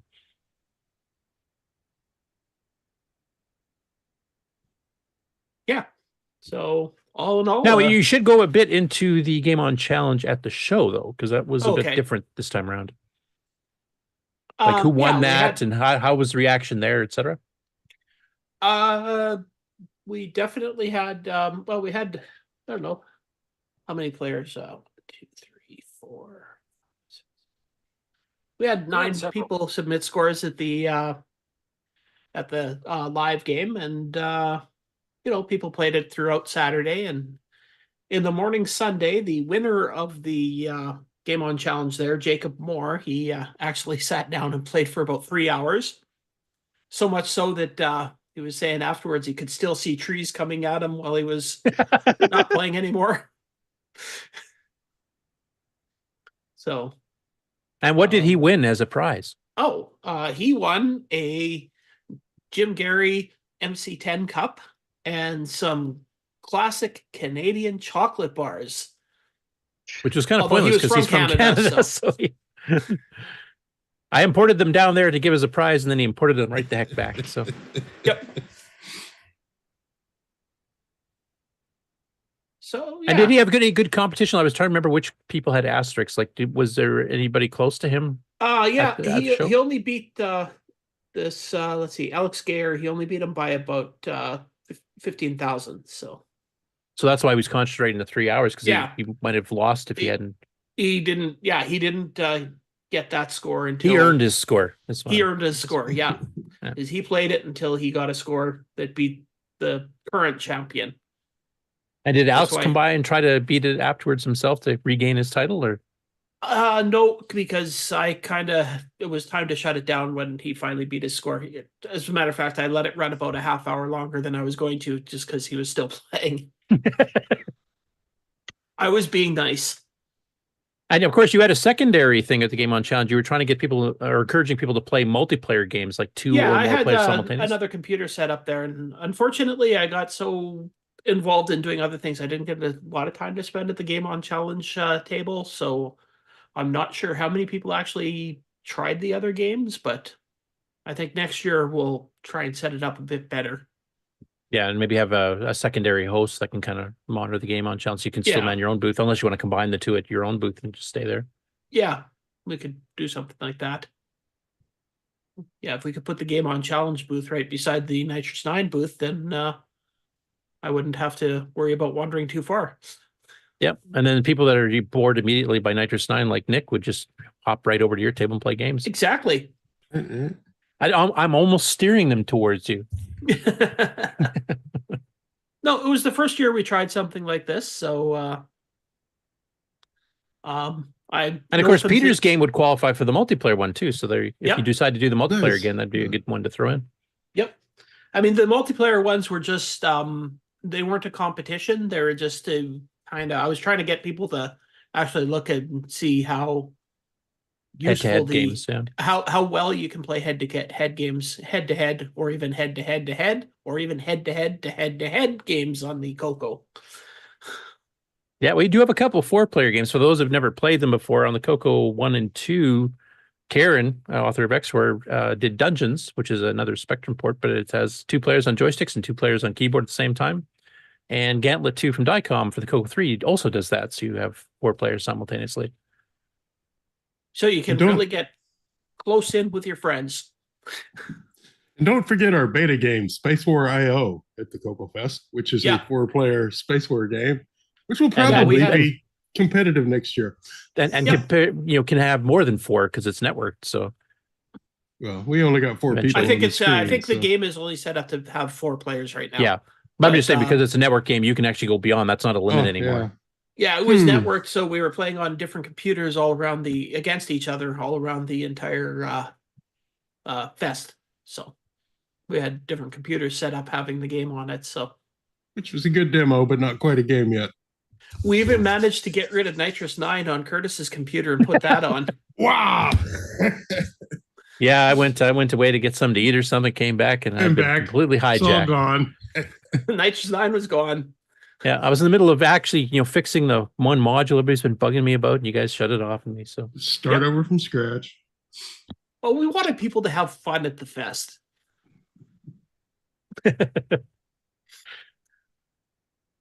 Sixty's asking in the chat, did Dungeons play okay? I've not really seen it played multiplayer too much. I've only played it with up to 2 players myself. I've never played it with all. Like all I said, controllers. I only had it on there for a little bit, and I didn't really monitor it to see how it was playing or see if people actually played it or not. I'm thinking maybe we should do something like Boatfest did with some of their competitive ones last year, where you can actually set up like a couple of hours for a particular multiplayer game. Yeah. And then you have people come in and join in, and then do it like, hockey games and stuff where you go through the tier. This team won, now they're on to the next, or this person won, I should say, and they're on to the next round type thing and do a couple rounds. I don't know. That is kind of how I had intended to do it, but yeah, it didn't work out that way. Yeah, because we should maybe get some people to sign up. Who wants to compete on this particular game? And this morning we're doing this game, this afternoon do the game, and then well, that's Sunday something morning, that I've thought about doing is doing a kind of a round robin thing maybe next year for maybe Sunday morning. Yeah, that'd be fun. I might even join in for that. Kind of like we did at Boat Fest where we were playing that what was it, a Switch or whatever, where we played that space asteroids style game. Yep, I sucked at it, but yeah. Oh yeah, me too. But and David, you're actually on the show. You don't have to type in comments in the chat. You can actually say them out loud in the air. You're right, but at least it's on the record on the left side. And now it'd it's be on the record for on, you speaking too, and then the audio listeners would actually have a clue what you said. No, I was going to say we need some more CoCoIO multiplayer games, so that way we can. There we go. Well, considering that this was kind of the reveal of a lot of that stuff that Strick was doing there. Exactly. It's a little early in the lifetime of it, and I'm sure that many more CoCoIO games will come out, and then Rick, you're going to be really busy. You're going to be swamped. Soldering, especially when you can start playing it over the net. You don't even have to be in the same building. Yeah. Well, yeah, that's the beauty. All the serial port connections always had the limitations of a serial port, where Ethernet. Yeah, I mean, we had a few modem-based games. Most of them were board-style games. Like if there was a battleship, there was an Othello, chess, checkers, that kind of stuff. P-51. And then we had P-51 Mustang, of course, from Tom Mix was the other one. But that's pretty well it. There's a few OS9 games that were kind of turn-based, I remember seeing. Like Keith Alfonso for Alpha Software did a whole Trade Wars style game with up to 10 players, and you could have up to 6 or 7 online at once if you had one of his COM4 boards or 2 of them. But those never really took that off. And this has a potential for a lot wider range and faster because, of course, back then 19.2 was kind of taxing your Coco as it was. Right. And now the wire's faster than our bus is, so that kind of flips everything on its head as far as exchanging data. Yeah. You just shove it out the port raw as fast as your bus can do it. Don't bother to translate it. Don't bother to compress it. Just shove it on the bus. And that's the fastest thing you can do. So yeah. But I think about the demo that Henry did with the Spaceport game, though, is the fact that this was Coco 1, 2, and 3. You didn't need a Coco 3 or anything special. I think he's laying out the generic code for other people to build on, so you can go to his GitHub and grab it, incorporate into your own game. There you go, Peter. You can do a networked version of that's it. your Networks. we can play against each other. You from France and up here in Canada. Right. Not that many milliseconds across the big pond. Yeah, I'd get on it straight away. Well, Rick will have to send you a board first, I think, because it'll be hard to code for it without it. Well, then you'll also have to add like a 4-player version of that. You'll need a couple more hedgehogs in there, and slow right down. It's so slow with just 2 of them. It's going to slow down 4 times as much. Well, we'll help you with the optimization part. So, That's one of my Peter, fortes. welcome to becoming a programmer and coming on this show and getting feature creeped. Yes, feature creep is our motto. Yes, I will do it, and you'll never hear another word about it. I'll look into it. Yep, I'll look into that. It's as good as done. In 8 months. Hey, well, before the next fest,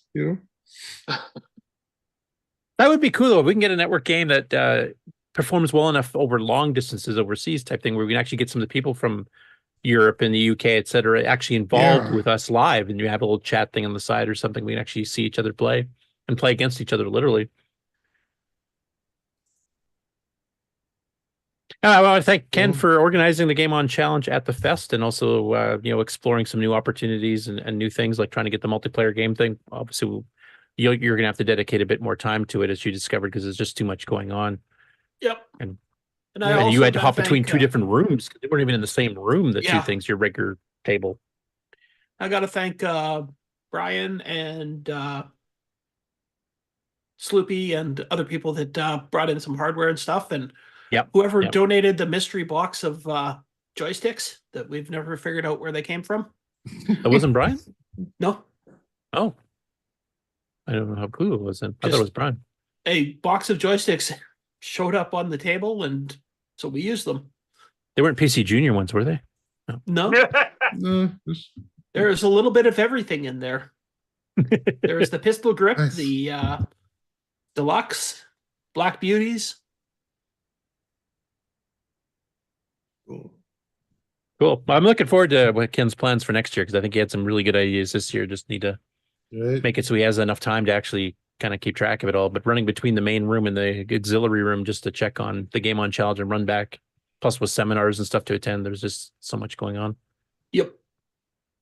I expect we're going to run into you're always arrive ready to fight the last war. So next CoCo Fest, we will do a really good CoCo Fest for this year. Yeah. We'll have a whole new set of problems. But hey, I'm expecting also by next year, aside from having network games we can play against each other, I'm expecting Henry to have his first 4th game with the 4th ROM ready to go, so that all right, he can actually use it as a live demo of what his 4th is capable of. Right? Online programming. That's distinctly possible, and I'm thinking of calling it Pew Pew. Because I know one of the bragging rights of 4th back in the 80s always was that it's so close to machine language speed because of the way it's structured and the way it works, that you were writing games. In fact, the Jupiter Ace, that was their built-in language for writing games, etc. So it'd be interesting to see what you can do with the CoCo. I fiddled with some of the 4ths in the CoCo, but I never tried writing a game in it. So it'd be interesting to see somebody who actually knows what they're doing in 4th, like Henry, see what he's capable of pulling off there. I just think in RPN. That doesn't mean that I know what I'm doing. That's one step up for me. You have some dictionaries to write, so get after it. Oh, he's been doing good so far. I didn't get a chance to catch his booth live. That was one disappointment for me. He was already packing up and having to go on Sunday when I finally got over there. So, but we covered it in the show, and it looks really cool. I like new things. And then, of course, Ken, that was a special thing because of the fest. You had 3 weeks for playing Return of the Jedi instead of the regular 2, but you still have another game that came into play. What was that? Oh, we are also playing until next week. We are playing Rogue, which has the honor of being the first OS9 based game ever on the Game On Challenge, or at least required. We've kind of had a couple others that are on both Disk Basic and OS9. So if you don't know what Rogue is, where have you been? And what is wrong with you? It is a game that is released on just about every system that displays a screen. Yep. And on the CoCo 3, we have options. You can play it on a text screen, a 40-column text screen if you've only got a TV hooked up to your CoCo 3. You can play an 80 column text window if you only have 128K and you boot it off the floppy, like the actual original version. And you have two graphic version. There's two different fonts you can use too. So you can pick which visual effects you want on it type thing. Yep. So It's got built-in helps. You don't have to have the manual with all the you get different keys. There's about 4 pages of it, I think. So it's a pretty complex game, but it's a lot of fun, and you kind of start learning how to do things as you go. And you will have random deaths all the time too. So yep. So it's a dungeon crawler, and yeah, you just got to make it through all the levels to get to the bottom and get the what is it you're trying to get? Amulet of Yendor. An amulet. You're trying to get the amulet and then get back up to the top and get out. Yep. So you can actually win the game. I'm not sure I would expect anybody to do that during the 2 weeks. I've never done it in the 30 years I've had the stupid game. So I've come close. I've gotten the amulet and started on my way back up, but then I got killed. Oh, by the way, 60's making some comments because he's probably used to the original mainframe versions of Rogue. He says, 80 column text, no silly graphics. And 40 column is just making things hard for yourself to pan around. Is there a Coco 1 version that runs under level 1? No. The game itself is the original version from Tandy, I think, is like 50 some odd K code. No, so, right. No, I've crunched it down on the EOU one. It's down a couple K, actually. I actually fitted or shrunk it down enough that Boise could port it to one of the other OS9 platforms. Because originally the original version wouldn't fit. I know that people have tried assembling or compiling the C version of the source code because the source code for Rogue is available. It ends up being like 80K or something like that. It wouldn't even fit on an 8-bit machine, period. So the CoCo version is kind of mostly assembly language with some C subroutine packages in it, like the printf string handler and stuff is in there. But I could shrink it a bit more. So maybe if I can get it down to a certain point, you might be able to run a 64K CoCo and just skip the OS9 side and just do it, direct screen writes. You might be able to pull it off. But you'd be doing a lot of panning around because you've only got a 32x16 screen, obviously.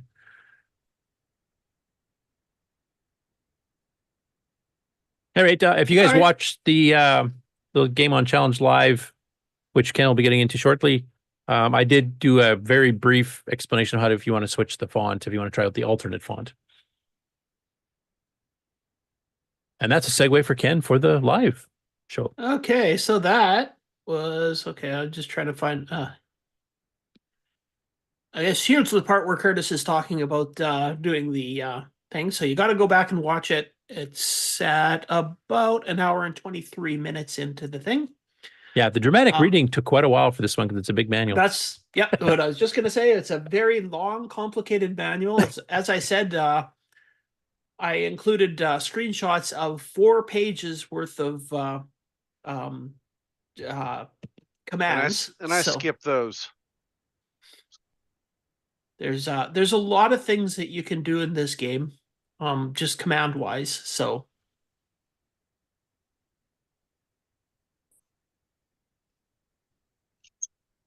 and here is what the graphical version looks like that Curtis has moved into, away from the text version. Yeah, and that's the alternate graphical font. And Ken, I think you were playing the original Epic's Tandy graphical font. There, that one. Let's see if I can. Yeah, this one, it's got graphics for the items that you're picking up, but the creatures are all still letters. I think, is it in your version, in the other version, is it still letters? Yeah, it's because the font only had 120 characters. So you have 26 uniquely named monsters, and basically the first letter of the monster's name is the letter on the screen. I know David Ladd and I talked about trying to design an extended, like once I added extended fonts to Nitrous 9, so you actually have room for it. I could have reprogrammed it. But because everything's based on an 8x8 character cell, how do you draw 26 monsters and make them look like something proper with only 8x8 2-color graphics to work with? And I think we kind of gave up. No, the letters work fine. You immediately know what you're going at, what you're fighting. So. Well, you kind of learn them as you go, because at the beginning you have no idea what each letter is, and deeper levels you start getting certain monsters you don't see before that. One thing about it, the letters of the monsters don't change. Like R is always rattlesnakes, O are always orcs. The colors and other things of items, like different colored potions and different colored rings and stuff, they do change from game to game. Yeah, they're randomized each time. And there's So, like, there's when more you- than just 26 or whatever quantity. Let's say there's 26 Yeah. potions. There's more than 26 random descriptions. So it's not even, it's picking from a list. Yeah. So you have to So, like, rediscover yeah, what you each could one pick is. up an amber potion one time and it could be healing, and then the next time you try it, it's poison in the next game. So Yeah.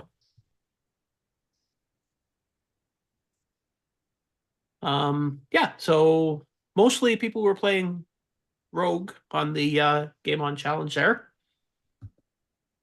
I do Yeah, and believe- for any of those of you not familiar with Rogue and you want to give it a try, if you get stuck on anything or you're a bit confused about something, just post a question on the Game On Challenge on Discord, and Ken or I can probably answer your questions. I'm sure some other ones too. There's a lot of Rogueholics.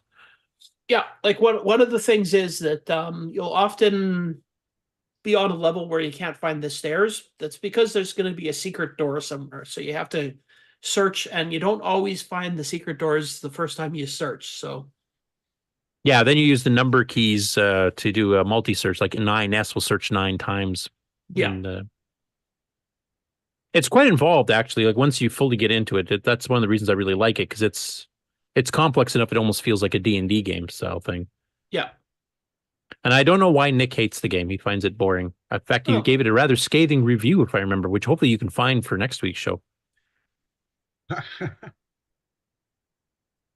Because he actually had a scathing review published. Do you remember which? Was that Australian Rainbow or Yeah, it OS9 was newsletter? Or one what of was them. it? No, was it the OS9 Australian OS9 newsletter or something? Yeah, something like that. I'll have I'll to make sure we definitely can have to find see it. if I can find that, and I'm going to make fun of the author. Right, Yeah. I'll have to defend his review. Yeah, that'll be fun. It's the graphics that turn me straight off. I look at it, I think, Jesus, how old is our computer? This is like before even the Coco.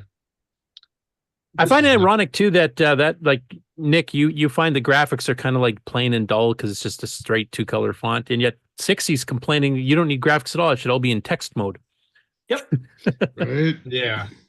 It's another one of those things where the gameplay more than makes up for the graphics. Too many times there's so many different computers and everything that release these like polished pig games. Yes. They're taking a turd, they're polishing it as good as they can, and then they're releasing it saying, hey, it's a great game because it looks so beautiful. But What the a gameplay good-looking That's pig. what Neutroid is. No, I'm just kidding. I'm not talking about Neutroid. I'm talking about some other computer companies, other 8-bit computers that released a lot of polished turds. Yeah. Right. Everybody And to be honest, always- like we had somebody else playing the PC version of Rogue during the Yeah. stream, if I remember. And it That adds looks color, but the shapes actually look worse than the Cocos because it's using the built-in ANSI set, like happy face for your character and that kind of thing. Yeah. That's interesting. Right. Well, and the original game could be played on a teletype. You could print your screen and then just kind of make pencil notes on it for the next 5 turns, and it was a fun game at that. So the base gameplay is what sells the game. And do what you want with the graphics. You can argue about if it's better or worse, but as long as you've got the game underneath, that's what I'm after, right? Yeah. Yep. Yeah. I agree. And geez, Nick, as a game developer, you should realize good gameplay is the most important thing.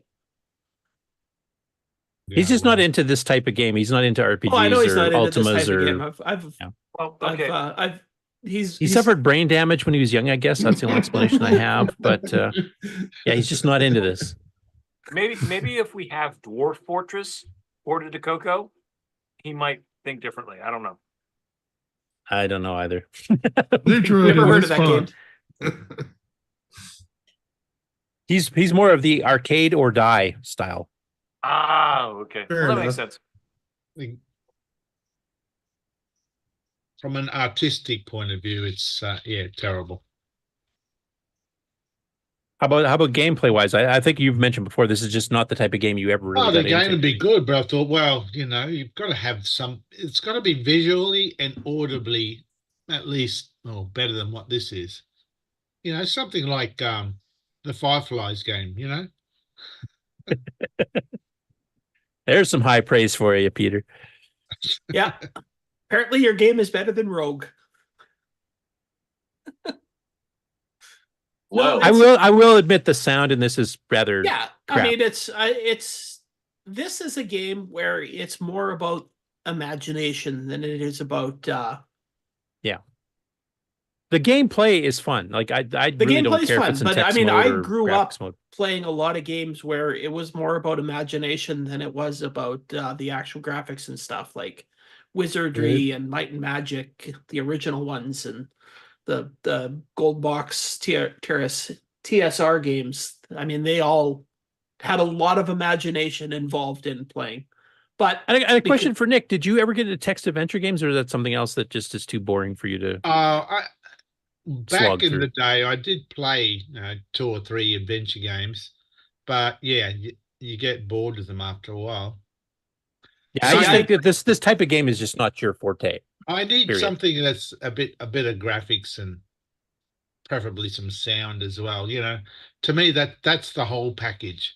It's not just the gameplay. It's got to be the graphics. It's got to be the sound. It's the entire experience, not just in one area. Well, but for me, this type of game, this is almost Petsky here. I mean, this is pretty good graphics for what you've got to work with. Well, also remember back in the day when I first saw Rogue on the CoCo, the way it comes when you first run it, you don't get the special graphics. You've got to set that up, and of course that means. And you had to have 512K. That. Oh, I had 512K, but I mean, you had to know a bit about OS9 as to what's going on. You know, I wanted a game out of the box, run it, and then judge it straight away. And the graphics looked terrible, and it sounded terrible. So this is a case where you didn't read the manual because it explicitly tells you to run Make the GW. manual. That's the ultimate test. Can you play it without reading the manual? Yeah, and that's why Neutroid failed. Is it intuitive? Yep. And that's the problem with Neutroid. Exactly. Yeah, exactly. You just nailed it. It's pretty intuitive, really. The latest version is, but previously it wasn't. Once you added the directional thing, the that version, made it intuitive. Before that, it was like, what the hell? This control doesn't even work properly. Skip this. I'm gonna go play Rogue. Yep. And I mean, definitely for a game like Rogue, I mean, I grew up playing Dungeons and Dragons, like the tabletop thing. So, I mean, that was all just drawing things on a graph paper. So, yeah. Well, this is like Dungeons of Dagarath. I mean, it's a sort of similar idea where you're running around and shooting collecting monsters, treasures, but Dagarath does look graphically better.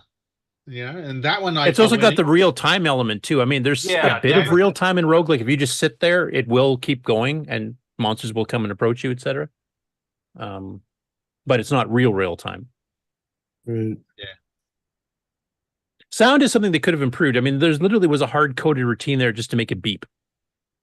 And that was like you walk into a trap or something. It doesn't even use the Control-G bell that's built into Nitrous 9.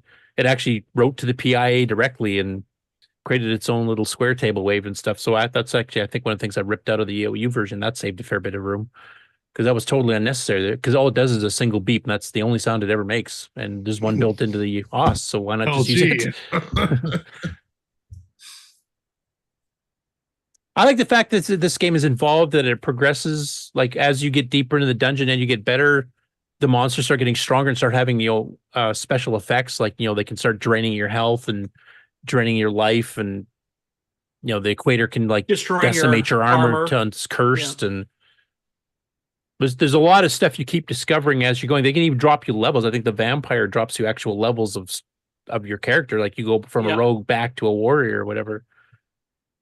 It's got a lot involved in it. If you're into the D&D style games, the fact that you don't have to like draw your own graph paper and roll dice every time for attacks and defending and stuff, and you can play it by yourself. Yeah, that's another big advantage there too. I literally spent like Peter mentioned coding his game there. I sometimes played Rogue till 4 a.m. if I was on a roll. Oh yeah, me too. I think in this case, it's just more Nick's just not into this type of game. I don't think there's too much you could do to it that would improve it for Nick to like it that much. I was never into D&D for starters. Yeah. But even if that's your problem.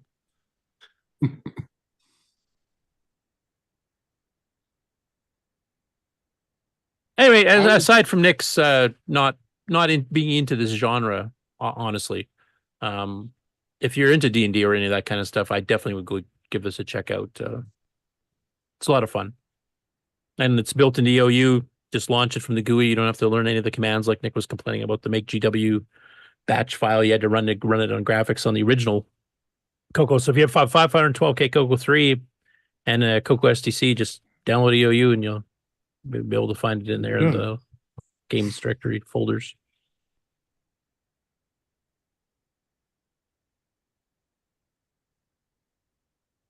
I won't give any tips on this one though, because I want to try to win. And I know Ken's ahead of me already. So tips and tricks, yeah, there's a lot of them. Yeah. It's just you got to play the game, learn what does what, and figure out ways to get around that. I will give one tip. There are letter keys that let you move diagonally. Yep. When you're getting pursued by monsters and stuff like that, that comes in really handy, because if you're just moving left, right, up, down with the arrow keys, they will catch you eventually and can pummel you while you're trying to run away to regain your strength.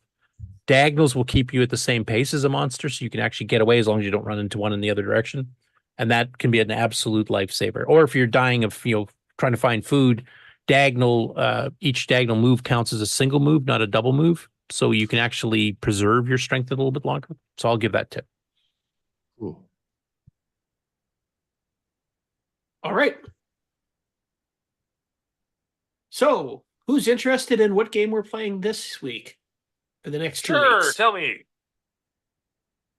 Now, this is an interesting one.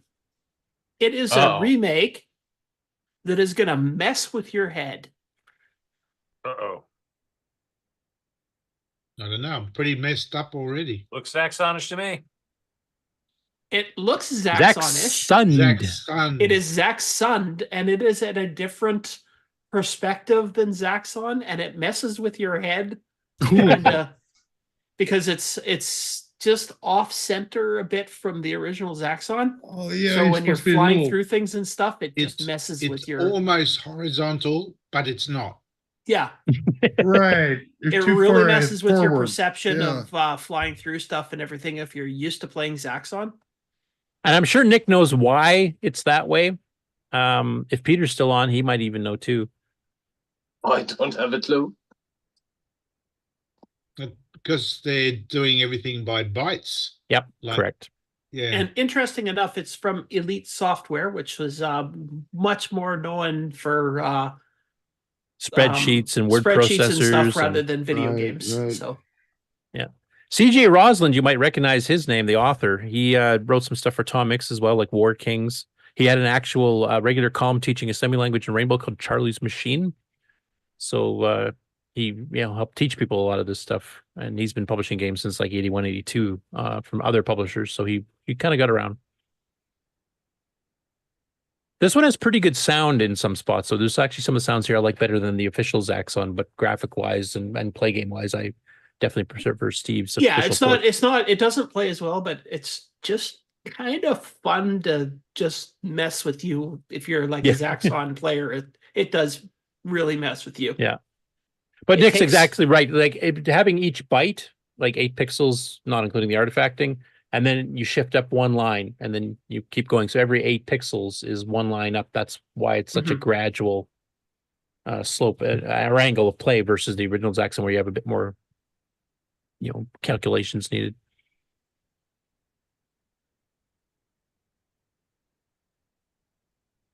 All right. Well, that's everything I have to say about the Game On Challenge. So Rogue for 1 more week, Zaxxon for 2 weeks. Yep. I should mention there's a couple of Zaxxon clones from the Dragon that we have not tried before either. There's Zaxxon, ZAKSSON. And I think there might even be a second one that was unique to the Dragon. So I don't think I even have those on my site yet, but I've seen them screenshots and I've seen some videos of them. So I definitely have to get onto those at some point. Zaxxon. How do you spell that? ZAKS space SON, I think. 60 might remember bad. 60's comment, oh God, don't play that.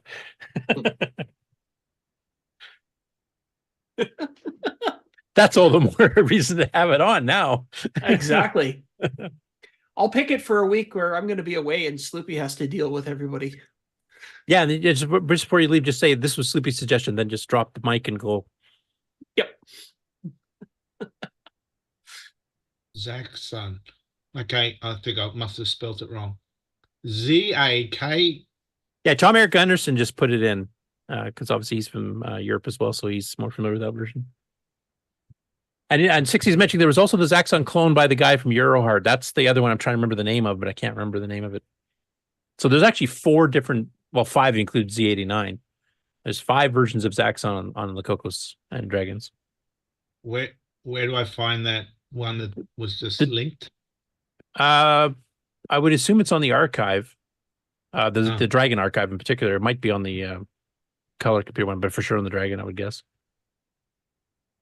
I'm just curious to have a look at them. I wasn't aware of them. Yep. No, it's they might even have, if you go to worldofdragon.org and the games section, I think it's one of the ones they actually have on the 2nd or 3rd page of games now. If it's not there, their actual games page is quite far behind what they actually have on the site. So you'd have to go into software and then look it up by publisher name. I can't remember who actually made that one. It's on there somewhere for sure. I've seen it on there. All right.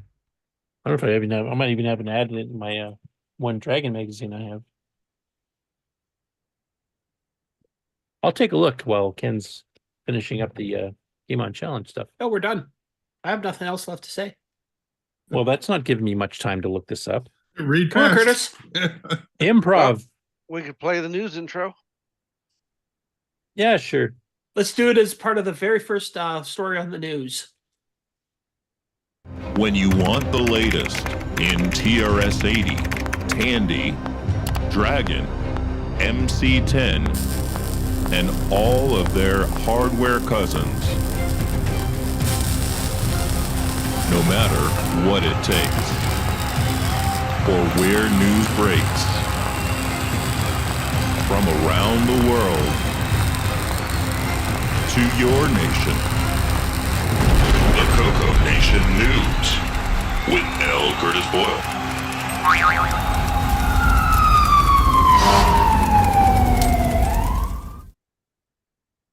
Okay, Zach's son might have came out too late. Yeah. I'm not seeing it. I'm just looking at a screenshot now, actually. Does it have the year of release? Because my Dragon is from June of '84. My Dragon User magazine. Let me have a look at. I'll find out. Company from Cable Software, released 1984. Oh, maybe it might be in here, but just maybe a really small ad or something, or it might have came out later in the year. And it's black and white, which Wow, PAL, right? well, yeah, well, I would have thought that this would all fringe and everything on PAL. I thought they would have used a P Mode 3, but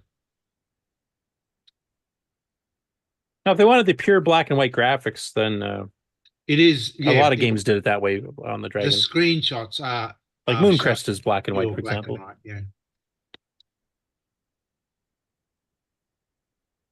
Wonder how it scrolls. That's where I think you should talk to 60, because I think it was pretty bad from what I remember. Okay. Did you want to share a Okay. screenshot so the rest of us can see what you're talking about? Oh, Before I get into the Game On News stuff. it's only a small. Hang on, I'll just see if this enlarges a bit. No, we can try if you're dying to see it. Yep. Hang on. It's buying me time to get ready here too, because I was busy looking through that magazine. Well, I'll just show you my web page. Is that coming up? Yep. Yeah, so it's pretty exciting looking. But Yeah, I think you're a helicopter in it, if I remember, not a spaceship. All right. And now you're kind of shifted the other way. We're twisting our camera all left and right here. Yeah, they're all at 3 different angles of view. That's not too bad if you're used to dealing with 3D modeling, I guess. All right.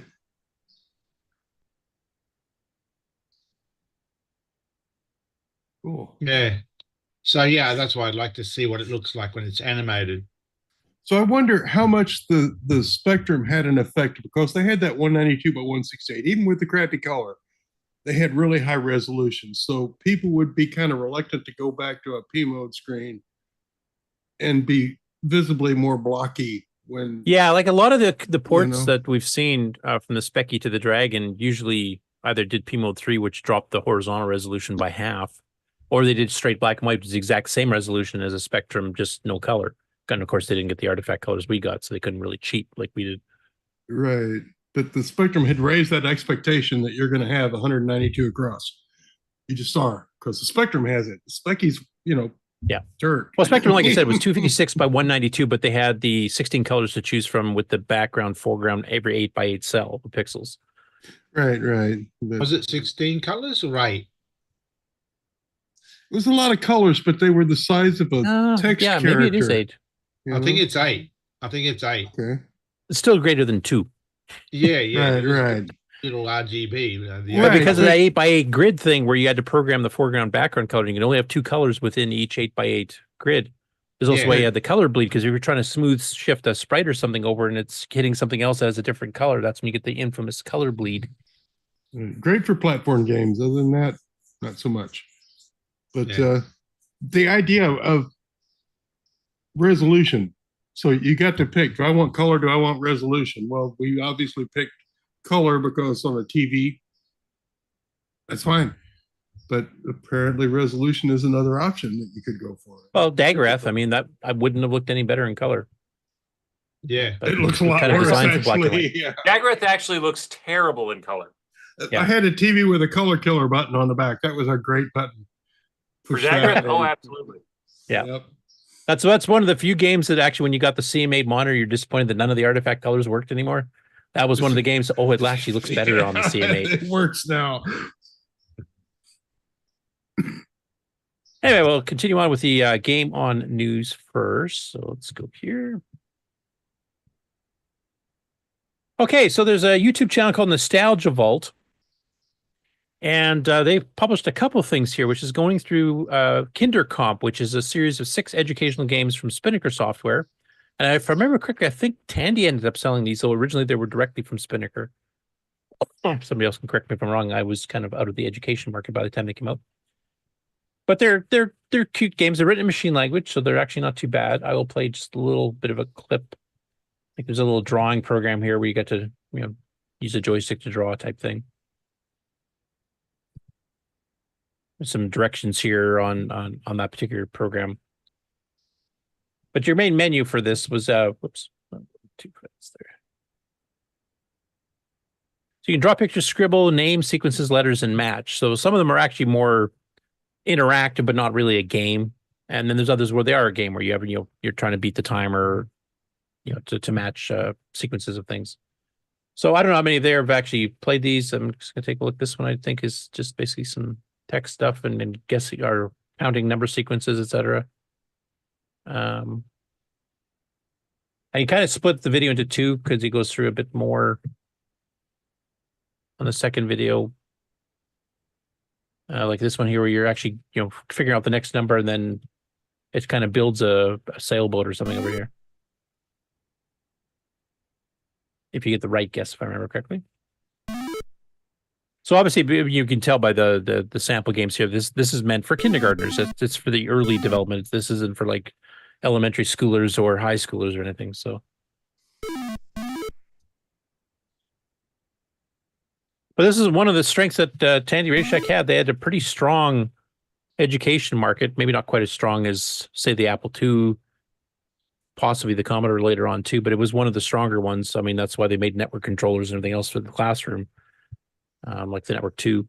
And I think it was Marc Siegel's mentioned numerous times when he's talked, Tandy had a whole, educational section here devoted to nothing but educational software. So, and some of their catalogs had a huge amount of it, like the special Software Express catalogs and the, what was that one main software only catalog they did for all the platforms that had a black cover. They did it for 3 or 4 years in a row. There was hundreds and hundreds of educational programs in there that you could order.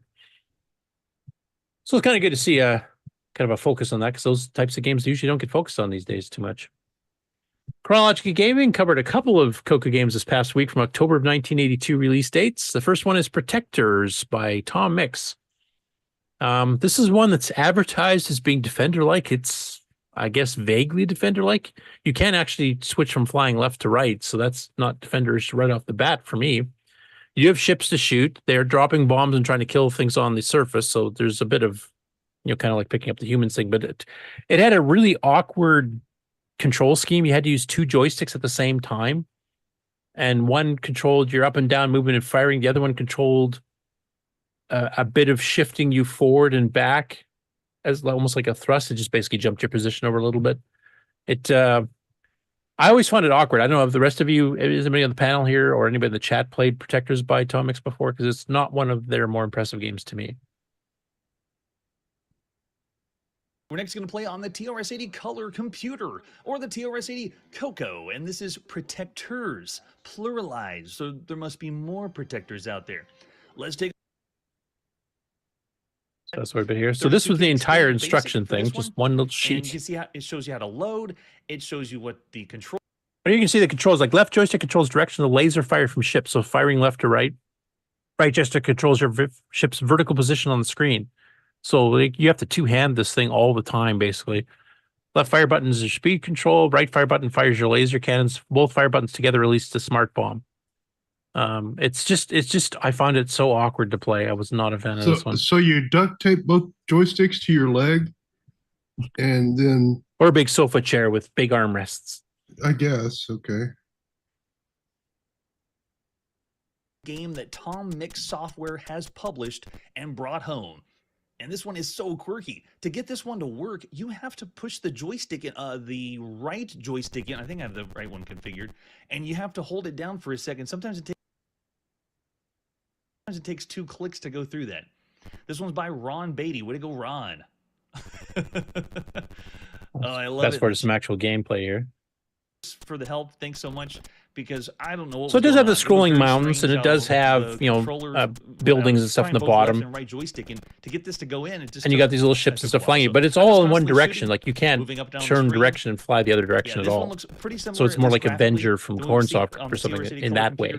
And it's not really so it's much more limiting than Defender was. Ever since we saw Donkey King on the TRS-80 Color Computer, I now so uses a bit of artifacting. What's capable, what we can be doing. What are all the joysticks for if you can't even change directions? Just seems like I mean, well, you can jump your ship forward or back. It's supposed to mean acceleration, so your ship will jump left or right of maybe 2 cells or something of the ship. So this one is really not like it's kind of dumb, actually. Honestly, okay, it didn't need to be 2 joysticks. Actually, tried to pick up. Like honestly, the smart bombs you could have hit the space bar and the keyboard to cover that, and then you didn't need this weird. It's essentially just flying reverse the firing direction thing.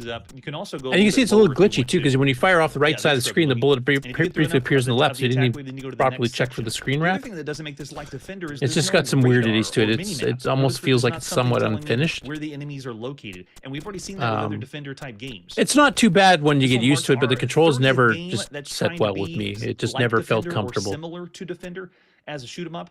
Not one of Tom Mix's best. Controls are very quirky. You have to have 2 joysticks. And then the other one he covered is a game called Tank. Now this is of course based on Combat from the VCS and the arcade game Tank from even before that in the mid 70s.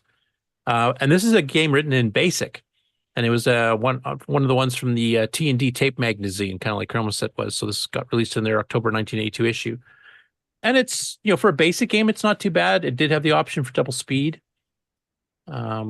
Which, very early on, some of the early CoCo ones could not handle properly, but you could fix it with snipping a few capacitors or replacing a few components. 2-player only, just like the Atari VCS game. Has 8 directions of where you're facing. Now, one thing it does have that is a bit unique is like in the standard combat style game, whatever direction your tank is facing is the direction you're firing. So 8 different directions.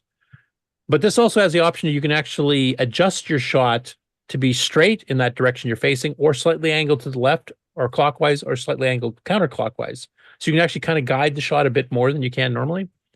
And that actually adds a little bit of interest to the game, because it's a bit of a different mechanic that none of the other tank games I know of have. But it's kind of killed by the fact that BASIC is slow. Even with the double speed up poke on the CoCo 1 and 2, which helps. You can imagine how slow it would be otherwise, but And it's got a little bit of random drawing So of you the can trees and move stuff, so you have a bit of a around. different terrain It each feels time. like, actually feels even more rudimentary than combat on the Atari VCS, which is another tank game. But you can go ahead and fire your shots, and you have 3 different options. Man, the pixel's so small for that one. And then the same thing here. Let's see, we can go fire in. But you do have the option to fire in 3 ways. So if you watch the purple tank, look, I can fire it in an arc or an angle, but it's delayed. Pushing the button on the keyboard takes a little bit of time for it to come out. Oh man, there's the explosion. So we've already blew up the other tank. Yeah, It's not bad for graphics basic. Don't feel like this is not the best that the TRS-80 color computer could give you. Flipping on its side when it turns is kind of weird.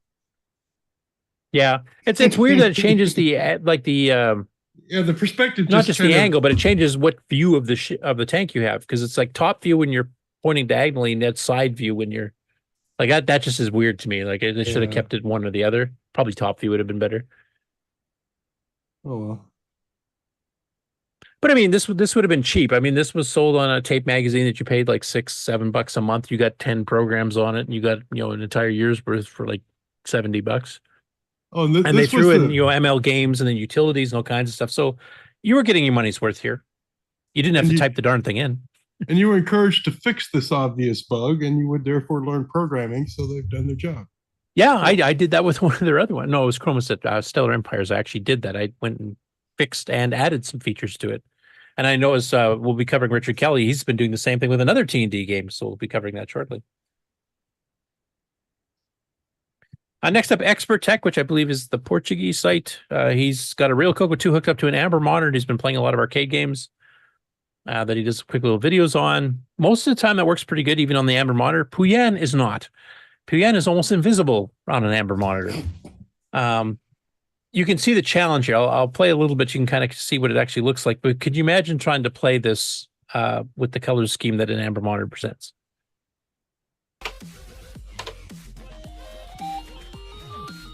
Ah, 1983. Of course, the music's fine, but No we'll sé de qué skip trata ahead here. realmente. Un día en el bosque. No sé de qué trata esto. So you can't see the tree. You can't see the tree that you're Oh, climbing up yeah. and down on. You can barely see wolves. Oh, los gatos. Like this is the challenge version here. This is a competition you should have, Ken, on the Game On Challenge. Play a game like this on an Amber monitor.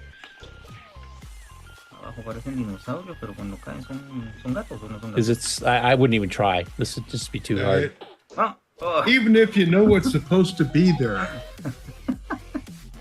Yeah, like for example, on the right hand side, you've got those little ladders that the wolves climb into, and then they jut out their jaws to chomp on you as you go by. Once you've let a few of them get through on the bottom, and you can't even see where the openings are at all. So you don't even know where they're going to come out until they're actually coming out. So that's a strange choice to play on an Amber monitor.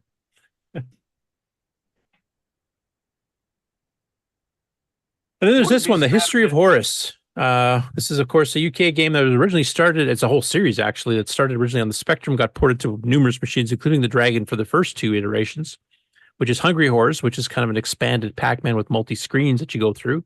And we covered this one in the Game On Challenge about a year or two ago, if I remember correctly. Ken, correct me if I'm wrong.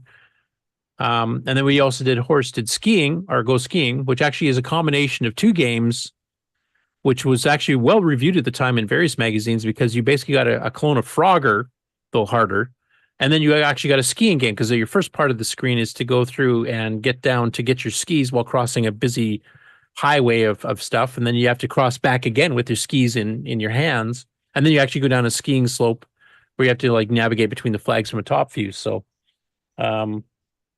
they go through the various versions. You can see the Specky version and some of the other versions, C64, etc. Obviously, some of them have better music with the SID chip and stuff. But gameplay-wise, we definitely held our own. So, for example, here's Hungry Horse, the Spectrum version. I'll just play a little clip.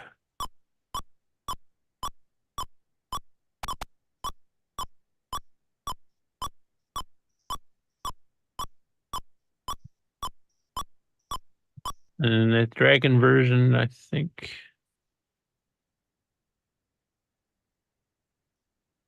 Yeah, rare. So a little bit lower res.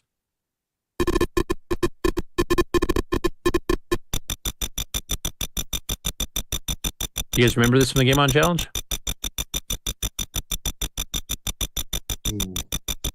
But basically, it's Pac-Man style with multiple screens that you actually go between. So it's like a multi-maze on the same level. Like obviously, Mrs. Pac-Man and stuff. You complete a board. After a few of them, you actually get to a new maze. This actually has all the mazes interconnected. You just travel between them at will. And I'll skip ahead to Horace Goes Skiing. Quick, that's what the Spectrum version looks like. Which I think you might get to see some color clash here. Or maybe Frogger. With Horace standing at the top of the screen with a pocket full of dollars, his task is to cross a busy motorway in order to purchase some skis from the shop at the bottom of the screen. If he succeeds, he then has to carry his skis back across the road in order to make it to the slopes. So that gives you an idea what the Spectrum version looks like. Now I'll find the dragon one. Oops, too far.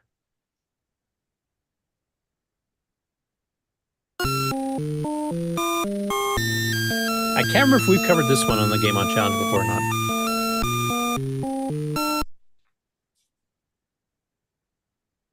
So once again, you got to cross the road, dodging everything. And unlike Frogger, these motorbikes and stuff will change lanes as they're going across. So that's a lot more challenging.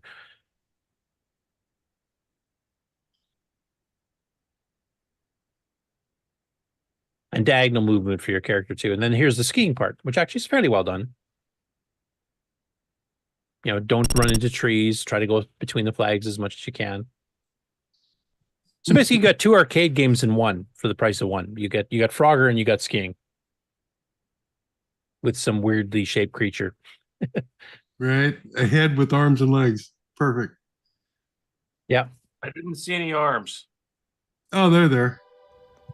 Well, there's this one hook thing that some people call an arm, some people call it a tentacle. I've heard all kinds of other one's things. behind his back, so you know you're good. Okay, so he's got a beefy arm. He's got a beefy arm, a la Trogdor, and he's missing arms, a la Homestar. This is Homestar before Homestar was a thing. Could be. Now, the Spectrum version and the Commodore 64 actually got a third game in it too, which is a clone of kind of a Color Panic style thing. Or sorry, Space Panic. I should say the Color Panics is one of the CoCo clones. But the Dragon and the CoCo never got that particular one. We stopped after the first two. So there's a port challenge for somebody if they want to do it. But the guy that does the review here, Retro Gamers Diaries, he kind of hints that maybe this should have been one of the official mascots for the Spectrum, because that's all these came out on the Spectrum first, then got ported to C64, the Dragon, etc. later. As a kind of mascot character, kind of like Cuthbert was in the Dragon. Because I guess it could have worked. Horace fit in the non-color clash platform games on the Spectrum. It's what he was made for. So, single color sprite with whatever background. And they put him on a platform game. You never ran into cross color clash or anything, and he was a good mascot. He had enough resolution to. Yeah, and they did animate him well. Like even on the original Hungry Horse, they're like the walking is not just like 2 frames of animation. There's multiple frames, so it actually looks pretty decent. I have to say they did a pretty good job on it. It's actually a bit of a story. Like the guy goes through the history of the game, the history of the publishers. Like Sinclair themselves sold it directly, even though it was programmed. Oh, you like this, Nick? The company that actually made this, Melbourne House, is from Australia. Yes, I know about that. Oh, beauty. Now, the program that actually did this, which was, I can't remember, something Mr. Wang, I can't remember his first name. But he ended up, when he was starting to work on what was going to be the 4th part of the series, he ended up getting extremely sick and basically retired completely. His health was really bad. And then he kind of disappeared. Nobody knows what happened to him. It's kind of an ongoing mystery at this point. But he never wrote anything afterwards again. So I don't know if he passed away, quite young, or if he just decided, or maybe he's ended up in a home or something. I don't know, but it's a bit of a mystery. Hey, it's a really good history of it. It's almost an hour-long video. It covers all the different versions. They even covered modern versions, because this has now been, you can get it on Steam, for example. You can get some of these Horace games on Steam nowadays on modern platforms. So it lives on. And there's other, retro port type things done in the 2000s, 2010s, where they ported it to other platforms. basically duplicating the original game, but for much more modern hardware. So it's a really good history lesson. If you're into the history of video games or specific video games and their characters, I would highly recommend watching the whole thing. Next up, we have Tim and AJ with the next episode of Sibling Rivlary. In this case, they're covering Super Bustout, which is one of the launch titles of the CoCo, originally written by Glenn Soggy for the image producers. And this is one that people seem to have a hate-love relationship with. I mean, it's basically brick out type thing or breakout, but it's got a whack load of options. It almost reminds you of Atari 2600. And actually go through a couple of them here, because you can have simultaneous two-player where they're on separate sides of the screen or at the same time in the same thing, where you have to take turns hitting the bricks because the ball color will change to tell you which paddle has to hit it next, and then you get to steal points from the other player if you got some and then they got some and then you got some and then they missed type thing. Then you get the points. So it's actually quite competitive. This is another good one for a two-player competition, actually. But lots of varieties. You can turn gravity on, off. You can pick the number of balls from 1 to 20. You have cooperative. Well, actually, I'll show you because I kind of talk about it on the intro screen here. 1 to 4 players. And Tim did finally notice that he forgot to do the RGB command before he loaded it up. So it's got the wrong colors when they start. But here's one example of a two-player head-to-head where you're on different boards. So this green line, actually, you can't go through it. But each player plays at the same time and then just tries to, knock out more bricks than the opponent on the other side. And then if you go a little bit later, they have one of the cooperative on the same field.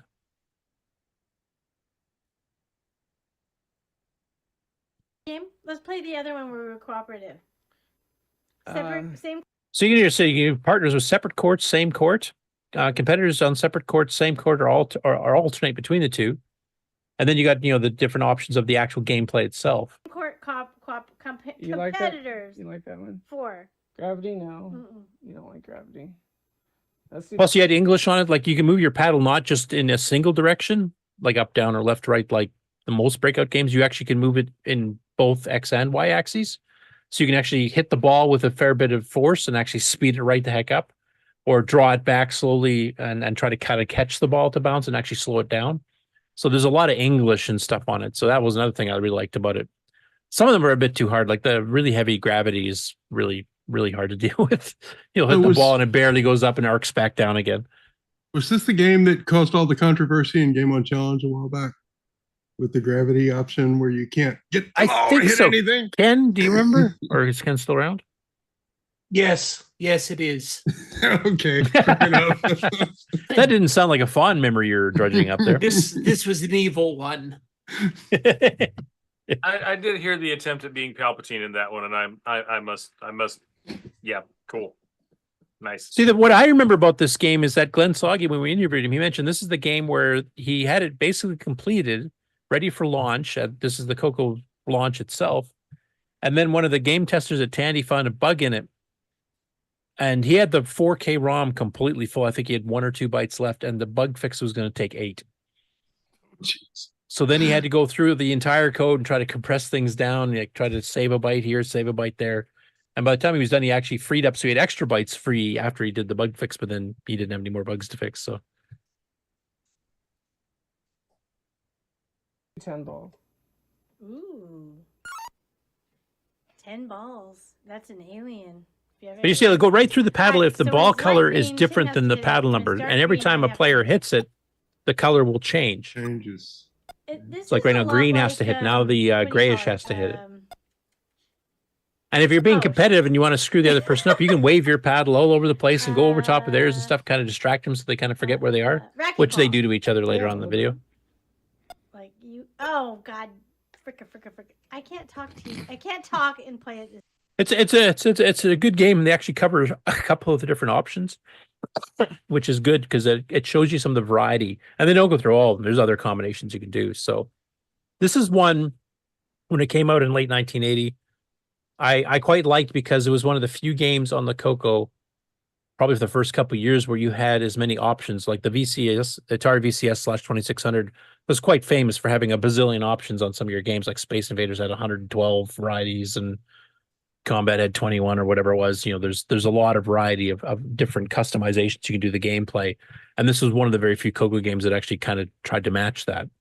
There's a few others later on, like I think Mark Dada's Cyber Tank was one that had a bazillion options in it too. So we did occasionally get those, but that seemed to fall out of favor. I think games got simpler later on in the 80s. I don't remember too many mid 80s games having a bazillion options on any platform, really, unless you guys can think of some. Well, the question is along the lines of how many different ways can you play Pong? And that was the mentality in a lot of the early consoles. And when you got to the 2600, they took that and ran with it in everything they produced. You have one cartridge. How many different ways can you play Space Invaders? Okay, how many different ways can you play Combat? That kind of thing. Okay, great. So they take it with that. And yes, it started. I think it started falling out because there was no longer a need for it to be there. You could get one game with gameplay that was exceptionally good, and computing capability was getting higher and higher. So if you needed to play a different variant of the game, you could make more money as a designer throwing that variant out there as its own thing. Right. Yeah, I would agree. I never thought of the Pong connection, but yeah, I mean, because all the first couple of years of video games were Pong derivatives, like they were The coming whole with every single 70s, thing yeah, out it of was the sun. Pong. Yeah. But you're right, because I mean the Atari and I think the Magnavox to a lesser extent had some of that. But by the time the Intellivision came out a year or two later, that was starting to get more and more rare where you're having that many options. And then eventually, you have a 4K ROM or whatever, you're kind of limited for space. You're not going to program all these varieties of the same game. You're going to actually make the original game more complex and better graphics or whatever. All right. Fill the ROM with that. All you got to do with that is look at what's it called? Oh, the Activision one. The Activision. Oh, gads. Now I can't remember the name of it all. Tenacious D did the advert for it back in the 80s. Oh, Jack Black, yeah. Yeah. Pitfall. You know which game I'm talking about. Pitfall. Was that Thank Pitfall? you, Pitfall. Yeah. Pitfall. Just put it all in one game. Don't have 27 Yeah, options. that's what Pitfall did. Yeah, 255 screens using an algorithm to generate them so they'd be the same every time, without actually storing raw screen data where the trees are, whether it has a pit or a treasure or whatever. Well, what, you got 128 bytes of RAM here, so yeah. It's a good review of the game. They cover several of the options, not all of them, so you can kind of get an idea for the gameplay. And it was a good review. I liked it. Plus the normal Sibling Rivlary stuff. And the last game on one actually just got released this morning by Richard Kelly. So he mentions here, and I'll just read the post for the audio listeners. It says Monsters and Magic 64K edition beta number 6. This is a major update from the original T&D software release, and that was done by Mike Snyder, who we actually have had on the show as a guest. And we actually played one of his games as a game on challenge after he came on for the interview. I'm trying to remember. It was a Coco 3 game, I think. But Ken, do you remember what the game was that Mike Snyder did that we played? Not offhand. Okay. But am I remembering it right? It's at least a Coco 3 game? I'm pretty sure it was. It was multi-screen, and you had arrows you had to dodge and stuff. I'm trying to remember. Didn't You had it to also jump have up. terrible collision detection? Yes. Yeah, you're remembering it right. Yeah. He actually hated the game. Yeah, which is why Ken picked it, I think. But I wouldn't do that. But Richard actually, he has a whole bunch of stuff in the comments, including some screenshots here. So he's added a fair bit to it because the original version didn't even take 64K. So I'll just read that for the people that want to take, the audio listeners that want to know what exactly has been changed and added. So he said the magician screen is now much less heavy-handed to operate. You can now cast any spell with a single key press. Well, if you have the gold pieces to do it anyway. Load and save options been added. That's kind of cool. Saves it to cassette or disk, I think. This is what you have the cassette buffer, then saves it to disk. The menu for the towns is a bit bigger now. And right now we're just looking at screenshots of some of the text screen options, like some of the menu stuff.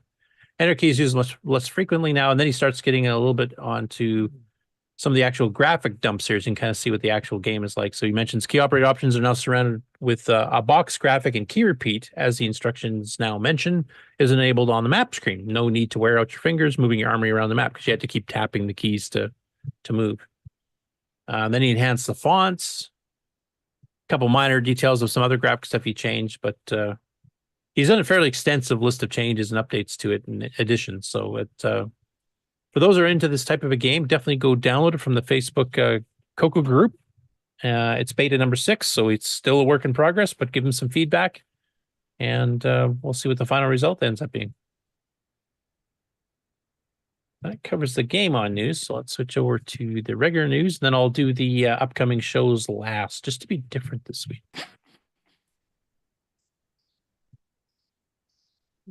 Okay.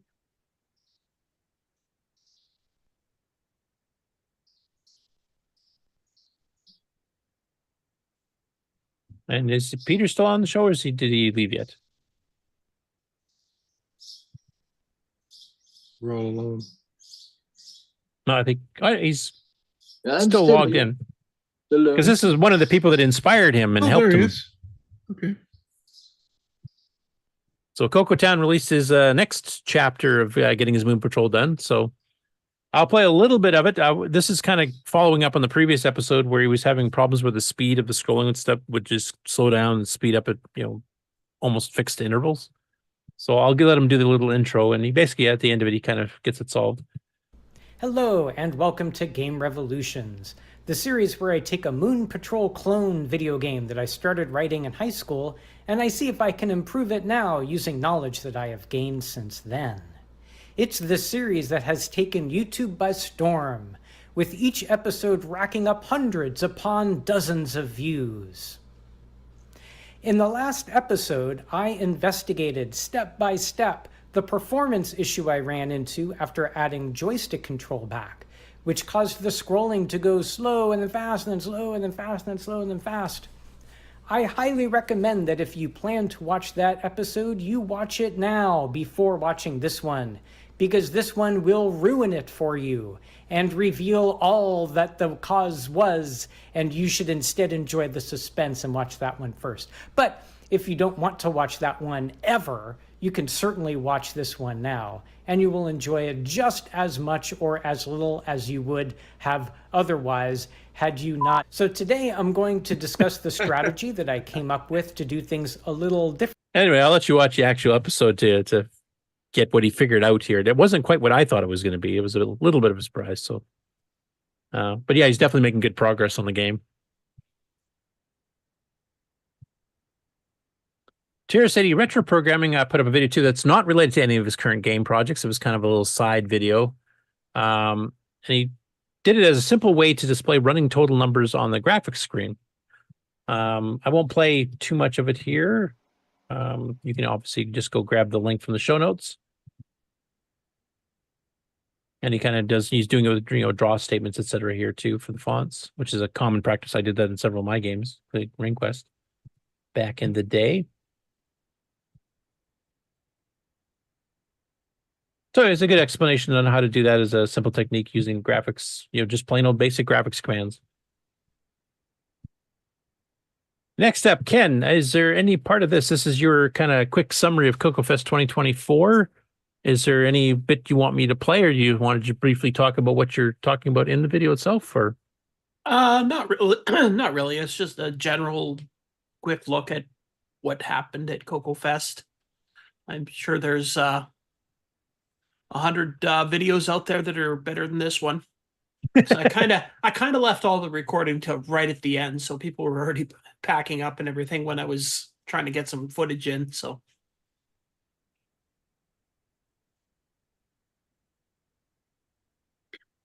yeah, just showed what a few of the tables looked like, and seems familiar. I like the sideways monitor. Oh yeah, we had a lot of things broken by then.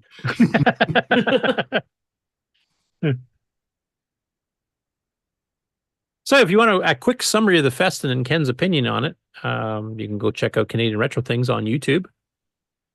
And while you're there, you should actually look at some better stuff. Yeah, no, just kidding. Exactly. I agree. Working things, yeah. So Ken, since I blathered on these actual interviews myself so long there, I'll let you do the introduction for this and how many parts you're having, etc. Just before CoCoFest, Curtis and I drove down to Flint, Michigan, and interviewed Robert Kilgus.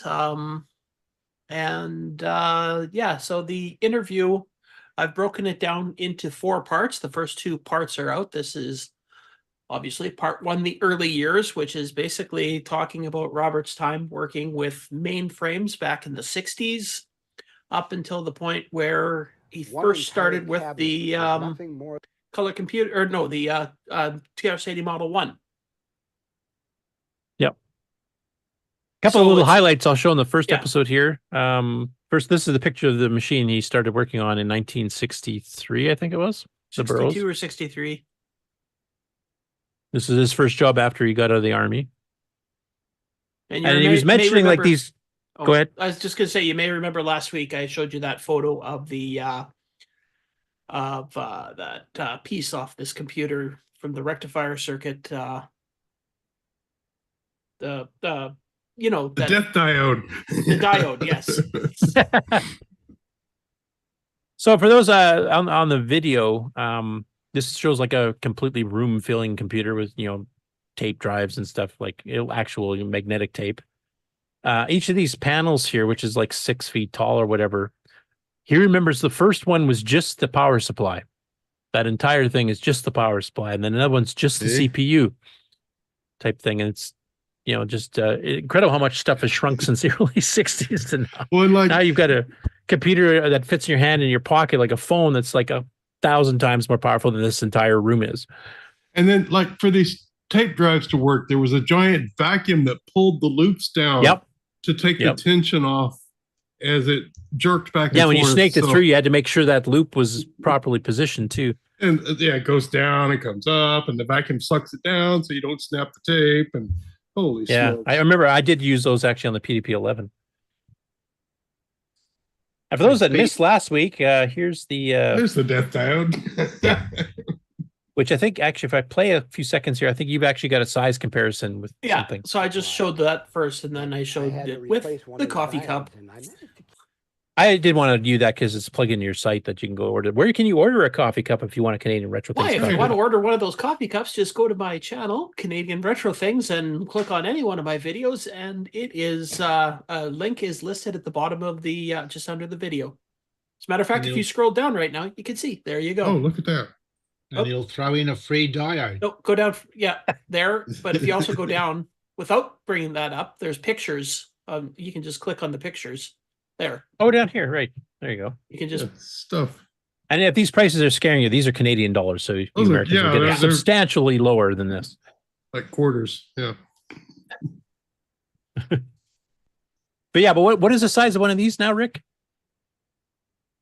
Like a modern version of this type of a diode? Oh, it would be the same size, but there would be no reason to rectify that much current nowadays. yeah. Oh, okay. So, The diodes that they use nowadays are like tiny. They're well, smaller because than that's all they need. I mean, Yeah. if you needed this much current, it would be this big, and it would be bolted to a big, hefty heat sink. But why in the world would you need this much current? Do you have a power station? Are you running a TV transmitter? You know? you don't need that much current to run a computer anymore. No, not much. Anyway, as Ken mentioned, the first part here is his early years coming out of the Army after taking some electronics courses, starting in the mainframe business where he actually had simultaneous offers from Burroughs and IBM, and he picked Burroughs because they paid better. And kind of takes him right through where he's working for banks, he's working for, you know, actual mainframe companies. He's got into software because originally he was just doing the hardware stuff, and he kind of really liked software stuff, kind of the exact same thing that Peter went through, where he discovered I kind of like this stuff. So he actually get more and more into software and less the hardware, because the hardware, as he says during the interview, gets boring because you're replacing your 15th vacuum tube. It's the same as the previous 14, and you're not really getting anything else out of it at this Oiling the point. fan every day to keep the computer cool. Yeah, that's right. There's a lot of really cool stories, especially since a lot of us, we've been around since the early days of the home computer revolution, but this goes back 20 years previous to that. So now you're into the early days of the mainframe revolution, basically, because the first Right. commercial mainframes didn't come out until the mid to late 40s. There's a few specialized ones for during World War II that were kind of top secret at the time, but you're dealing with stuff in the early 60s here. So It occurs to me. Oh, good. if you screwed that diode into that coffee cup, you would have an instant on-demand coffee warmer. Well, it might make the cup explode and turn red hot. I think I would need some good current running through it though to warm the coffee up. Oh, turn off the current before you drink. But Plus, in the last 60 or 70 years, I don't know what's been attached to that diode. What's going to come off in the coffee? Well, whatever it is, it'll be incinerated. Like you don't have to worry about germs or anything because it'll be completely fried. So it should be. I'm sure there's probably some lead or something in sterile. that wiring there. And actually, when he first presented this to us, it was actually in a cookie jar with mixed cookies. And I had no idea what it was, so I was trying to dig around this stupid thing to get a cookie. I thought he was giving us cookies. He was like, "Here, reach in there and pull that out." And Curtis is like trying to move it to the side to get to the cookies. I don't care about that cookies. Yep, that was my concern. I don't know what the hell this thing is. It's some weird ass cookie separator thing or something. I don't know. Right. He was a bit disappointed in me. I'll say that. And then when he finally pulled it out, because I didn't really recognize the shape because there's cookies kind of covering up, it just looked like the top part you see here. So I didn't really have a clue what I was looking at. So, but you pretended you did. Afterwards, after you explained it, yeah. Did you run a Geiger counter over the cookies? I don't know, but my hair started falling out not long after I got back from Coco Fest. So. And then part two, as you mentioned, is from the TRS-80. You can't even call it the Model 1 because when he bought it and when he ordered it, it was just the TRS-80. There was no Model 1. We all know it is we all know it is the Model 1 now. If I was making this video back in 1978, then I would have just called it the TRS-80. But this isn't 1978. And he also explains in this particular episode, when the holy trinity of home computers, like he did monitor the hobbyist market, like the Altairs and the IMSAs or IMSIs, etc. But they're basically just a bunch of LED lights and a bunch of switches. I mean, he was working with mainframes. That was like going back for him. Like that was just doing raw stuff. He was used to having teletype terminals or actual monitor terminals, etc. So when the holy trinity came out in '77, which is the TRS-80, the Apple II, and the PET from Commodore, he explains exactly what he liked and didn't like about each and why he ended up picking the TRS-80. So that's a bit of fascinating history. I did want to play a little clip from this one, and I can't remember what I queued up, but we'll discover it together. A little bit harsh because it's just a square wave, but a recognizable bit louder piece of music. I'm maxed out. A letter explaining to him that I had written a program that allows you to create a score on the screen and play it through the cassette tape output, record it on a tape, and then you can play back the tape and hear the music. And, well, it got some attention, and I got a letter back from Van Chandler with a non-disclosure agreement that he had signed so that I could safely and comfortably send him a copy of the program rather than just a sample of the output. So that was the first contact that I had with Radio Shack, and they ended up not only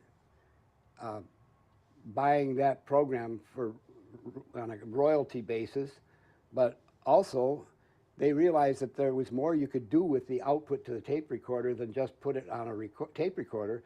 And it wasn't long after that you would notice on the Radio Shack catalogs they had a plug-in amplifier with a little speaker that you could plug in there. And then you could play your music and hear it right then and there instead of having to record it and then play back the tape. Yeah, and then later people took advantage of writing games and stuff that do it with sound and stuff. That was how it was all done too. So kind of based on your inspiration. I showed them that it could be done, and it did.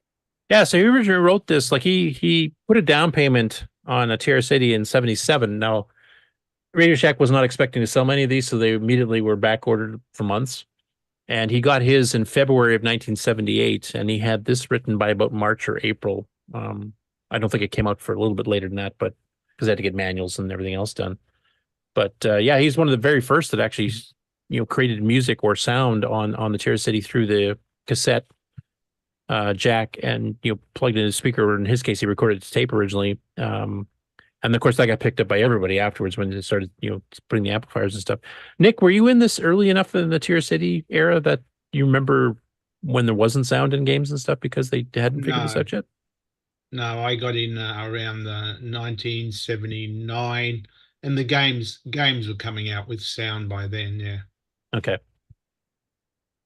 But yeah, the fascinating part of this story is how he originally linked up with Tandy, this is the program that got him linked with Tandy, and how he eventually got into CoCo with Van Chandler.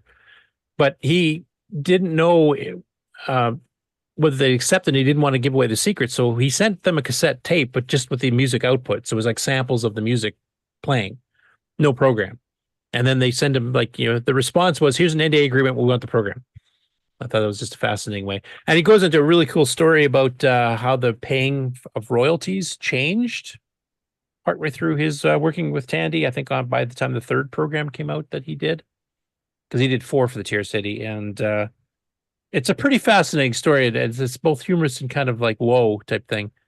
And well, just listen to it. He's a really fascinating guy. He's sharp as a tack.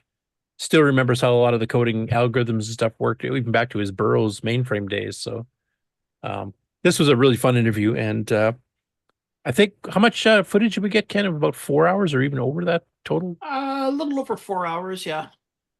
Well, these first 2 are just under, they're about 3/4 of an hour each. So I guess the CoCo ones, and I think the next 2 episodes, the next one for sure covers the CoCo. The one after that, I think, is CoCo plus post CoCo. In total, I've trimmed it down a little bit, taken out a bunch of the pauses and stuff in the footage. So in total, these ones are about 45 to 50 minutes. The start of the CoCo one will be about an hour, and then the following one will be probably about 40, 45 minutes again. Okay. Cool. A week of Kilgus. Yeah. Yeah, he's kind of tickled too, because he's actually as he has pointed out during the interview, he got no reaction from Tandy or anybody who bought his stuff back when it was getting sold. He had no idea people even knew what they were. He got one reaction, I guess, on skiing, because there was a couple guys at Tandy Fort Worth that actually did ski, and they said that the physics on the complex controls version was actually pretty close. So like the ski poles, and if you're pushing, trying to go up a hill, how much you slow down due to the friction of the snow on the skis, etc. That was the only feedback he ever had in his life over any of the stuff he did, because he didn't hang around Radio Shack stores, so he never got to see people buying it. And his seeing the Tim Linder Dinowars poster that we had at the show the last few years, and even back to 2016, 2017, he was just tickled by that too. He's quite fascinated. He's actually been responding now he's actually signed up to YouTube so he can respond to the videos. He's actually responded to your video, Ken. Yep. He's been responding to people on Facebook and even posting links to it himself to his family members, who, of course, don't really know too much about his career because it was kind of boring back in the day. So, well, I remember his name from Disketasm, and that was it. It was just a name in space. There was no way to connect a person to that identity. I didn't even connect him to the other games. Skiing, okay. I didn't realize that was the Quasar same Commander, Kilgus. Skiing, Spectaculator, Disc Scripted, OS9 Scripture, which never got released. But we now have the code. Brian's got it now, so we're going to try to get that resurrected and going again. Color cubes, if you're a Rubik's Cube guy. Microfiles in the TRS-80, which was actually a major thing, where he actually added virtual memory support and a whole bunch of other things, which actually is included with the Disketasm, though the documentation for it that he gave Tandy was not. So there was a whole bunch of power in there that would have made programming, handling file systems and stuff for Disk Basic a heck of a lot easier, that they never explained, which is disappointing. I do want to get that documented now that we have the source code that he did back in the day, and actually documented so that people can start using that. Because one thing that always hits us assembly language programmers in Disk Basic is handling the file system, not just raw disk with sectors, but actual, the directory track and the granule tables and all that kind of stuff. It's a bit of a pain using official calls. And he had this whole subroutine package already set up for it. So, which he did not get royalties on that. He actually gave that to Tandy with a letter saying, I don't want royalties for this. I would just want a flat fee. Give it to all your developers. And they did pass it along, and only Microsoft used it. So it's actually in Disketasm, the Kilgus DOS there, but no one knows about it? Is that what's... Yeah, I mean, they just think it's a way to launch and get a background clock. Right, and there's a few things listed, but nothing Okay, cool. Yeah, because he's got the whole virtual memory system, like how it works, and I can't remember if the version of Disketesma, that was the latest one, because I think the last one he did was 1.7. And some of his earlier efforts I had like 1.2, 1.4. So I can't remember if the Tesma one's completely up to date, but we do have the source code with comments now, so that we should be able to document it properly, and then people can, you know, play with what he originally intended people should have been using back in 81, 82. And unfortunately, Tandy didn't pass the documentation that he gave down. Sad, really. Now, who's this guy, I ask? Yeah. Him again. So I won't play any of this because we actually have Peter here, and he did a pretty good explanation of some of it. But if you want the details of developing the game and then, you know, experimenting and getting the dragon, especially the part of actually getting the Coco with alternate ROMs to basically simulate the dragon on an actual Coco if you don't happen to have a dragon. That's a fascinating part of this one in particular that I would highly recommend people to check out. It's not something I've actually personally done. I've seen it done by a few others, but makes for, you know, less desk space to test everything. He's a Star Wars fan, so he's got to be cool. I'm more interested in the fact he's a Pac-Man fan. Star Wars just never did it. Oh, for me. and that too, yeah. I'm more of a Star Trek fan.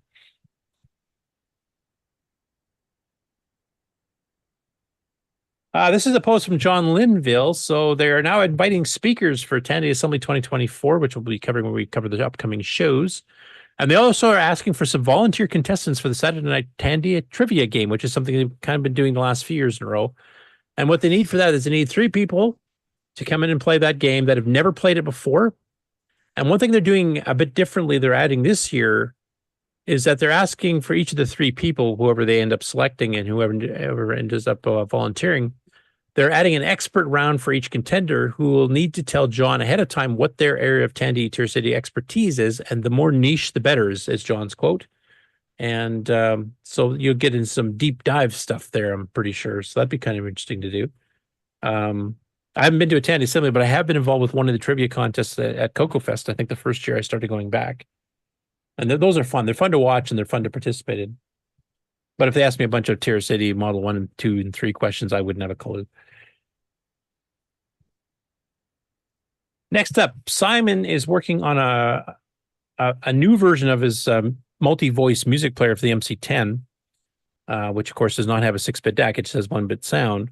But he's actually going for a 4-voice player. Now, he admits that this is a work in progress, and this is his first attempt where it's working, so it's not as optimized as it could be. So he said the sound quality is a bit worse than he would like, but he will be fixing it later. Now, this comes up pretty harsh because, of course, with 1-bit sound, you don't have volume control.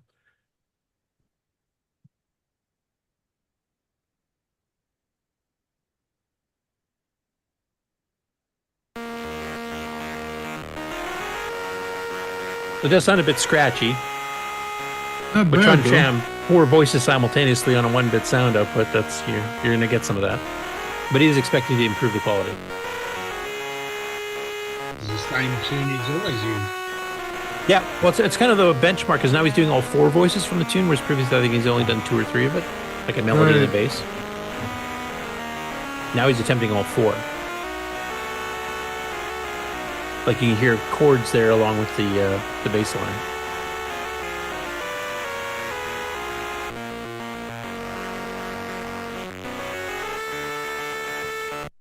Anyway, I won't play the whole song here, but you can kind of listen to the whole thing, and then he's continuously working on it, so he'll hopefully improve the sound quality a fair bit. But you know, like it. Yeah, trying to cram 4 voices on a 1-bit output, that's pretty heavy duty. And he will plan on publishing the source code. You can even see a snippet of it here, which if Peter decides to port his game to the MC10, you can steal Simon's sound routine there. You think he'll do graphics with that? What do you mean? You know, in the past, he's had something running in the background, the music, and had a little bit of graphics going on while it played because he didn't use a I whole might lot be of. able to. Yeah, because I mean, the know, MC10 does have a CPU time. programmable timer. That's one of its advantages over the Coco, at least the Coco 1 and 2, because we did not have that. We just have the H-Sync and V-Sync. So that's possible. but there's a fair bit of overhead getting floor voice on a 1-bit or 1-bit sound output. So I'm not sure how much time he'd have left. For a demo, he might be able to do it. Right. Before I get into this here, which is actually we're getting into some dragon stuff. There's a flurry of dragon stories actually, but I want to actually do a public announcement here too. Franklin Harris of Retro Rewind sent me an email, and David Ladd actually is the one who kind of instigated this because David received one of these. So there was a small batch of the diagnostic carts for the CoCo that he sells that there was a bit of a mix up on the ROM image they put on it. It actually put the old version 2.1, and that one did not have the 609 test working properly, and also did not have the extended RAM test. So basically that was just using the original 4 and 16K RAM routines, and it doesn't detect anything past that. So he's not quite sure how many got out. He's guessing about half a dozen before it was discovered and fixed. So anybody that got one of these, he's asking if you can take a screenshot to show that it's version 2.1 of the diagnostic cart, and that comes up on the title screen when you boot it up, to send him that picture to prove that you have that version by accident, and he will send you a free replacement, no shipping charges, nothing, of 2.2, which will then fix it. So it does do the 609 detection and does up to 8 meg RAM tests for CoCo 3 and up to 64K on CoCo 1s and 2s. So that's kind of a public service announcement. And David, I believe you got 2 of those, so that's 1/3 of them, I believe. Oh. Yes. The what was it? The one of Sunday, the prizes, I think. Yeah. Yes, Sunday, the lottery. I won the cart there, and then of course, what was it? 2 months ago, I purchased one. So yeah. Yeah, there's one little batch that he did in a row that before they discovered it. So, all right, check if you have ordered one from him in the last couple months. Diagnostic card for the CoCo. Put it in, boot it up, see if it's a version 2.1 or 2.2. If it's a version 2.1, take a picture, send it to RetroRewind.ca, and they will send you a replacement cart with the 2.2 updated on it. So thanks, Frank, for supporting your products when mistakes are done, that you're correcting it, because that's a sign of a good retailer, I think, and good manufacturer. You won't see me do that with Nitrous 9. You guys are on your own. Yeah. I'm just kidding. Okay, onwards to Dragon Stories. So the first one here, the You Make Robots channel, which I thought was a cool one with a pretty interesting looking robot here. Put up an instruction video for using an SD card reader to load programs on a Dragon 32 using the Dragon UI Tape Max Duino. I don't know if anybody in the chat or on the panel is familiar with this device. Is this one of the ones you use, Peter? It'd be something the same. It was Max Duino that I built myself years and years ago from instructions I found on GitHub. But yeah, they're probably a more advanced form than what I built a number of years ago, but they're the same type thing. They'll take tape and CAS or tap and CAS files and convert them directly to audio, which pretty much plays like a tape would into the Yes, you just C-load or C-load M, or after that, and away you go. It's pretty much the same thing. So the files are really small instead of having like real WAV files or whatever that would be much larger. Yeah, so, it's even got a little LED screen here to kind of print out, what files you got mounted and loaded and ready to go. Does yours do that too, or do you just have the more raw? Again, no, I put a LCD screen on it as well, but it wouldn't be anything sophisticated like that. It just gives the name of the file that's playing. That's pretty much the one I have. Yeah. So for those of you that are interested in getting this for running on a real Dragon 32 or Dragon 64, this is kind of an explanation of how to use it. And it's a commercial product at this point. It looks like, I don't know, I have a clue what the prices are. And then he actually does a little demo where he loads up Chucky Egg and runs it there. So it's a nice little compact unit. Next up, Paco Blasco Abril. I hope I'm not butchering your name too much there. I apologize if I am. He says, hello. This is in the Dragon group on Facebook. He says, hi all, I'm new here. If I'm now a software engineer, is thanks to the Dragon 32 I got from my uncle when I was 10. I think a lot of us, maybe not from an uncle when I was 10, but a lot of us got our start in computer programming from working on the CoCo. And he says, 1 year ago, I tattooed the Dragon logo on my arm. Currently, I have 3 units. I will get a Dragon 64 and a 200 soon, I promise. And I think that's devotion. I'm not a tattoo guy. So now he's got to add 4 more dragons on his arm. Yeah, one for each one. And then the Dragon Beta and the Dragon Professional. And... Yeah, this could get ugly. Has anybody here ever tattooed anything related to home computers on themselves? I have seen some other people in the Apple communities and the Commodore communities have actually done this. I'm just Not intentionally. No, that one involved a lot of drinking, Rick. And a soldering iron, yes. Okay, I've done that. I've tattooed my hair, I guess, technically. So it wouldn't be melted good- it is what I'm trying to say. It wouldn't be cool to have Coco Talk on your back, would it? Not yet. Do you, Ron? No. Sorry. I thought that was devotion, so I had to put that in. Next up, this is a channel we just covered recently. It's called Mostly Horses and Retro Computing, or MHARC. And its title of this one is Dragon 32 from Bad to Worse. So last time he was trying to get a tape loader using something similar to what the other channel just had. And having tremendous problems with it. Now, this time he did get it to load. So he actually got it to load like a micro deal. You can see on the, as I bring it up here, there's a splash screen that they used to do on the loading. But you can see the video quality is pretty crap. There's a lot of vertical stripes coming through. And then when he actually starts playing the game that he's trying to load, which I think was Frogger, the colors are off. That you can see here, like a red border, like that's definitely not normal. So his Dragon seems to be deteriorating, even though he got the loading working now, but the actual video seems to be gradually getting worse and worse. So I was going to ask any of the people here that are experts on, VDG in general, because the video display on the Coco and the Dragon is very similar to each other, except for the PAL versus NTSC. And for the Dragon people in the actual chat, or people that actually have a Dragon PAL version here, if you guys have any suggestions of things you can check to try to fix this or figure out what's wrong, if you can please go and comment on his video. Once again, as always, the show notes have links to all the stories here. You can pick that up on our Discord. But yeah, I would definitely like to see him get this running a bit more properly, because it's got some pretty weird colors going on. Plus the vertical stripes are kind of annoying too, especially now that he got it actually to load the cassette images properly. And now the video is going into crap. So if you can help him, please do. Next up, the Laird's Lair. We've covered his channel numerous times over the years, but he's doing something a little bit differently. He normally reviews games, etc., or computers in general. Now he's going through magazine retrospective, and he's actually going through the Your Computer magazine that was published in the UK. And this is one I've actually used with Chronological Gaming to research some of the Dragon releases. And one of the nice things about that magazine is they used to have a top 20, and it would tell you the top 20 best-selling computers and the top 20 best-selling games type of thing, but across all the platforms. So you actually got to see, like, how are the sales of the Dragon 32 Donkey King compared with Manic Miner on a Specky or something like that.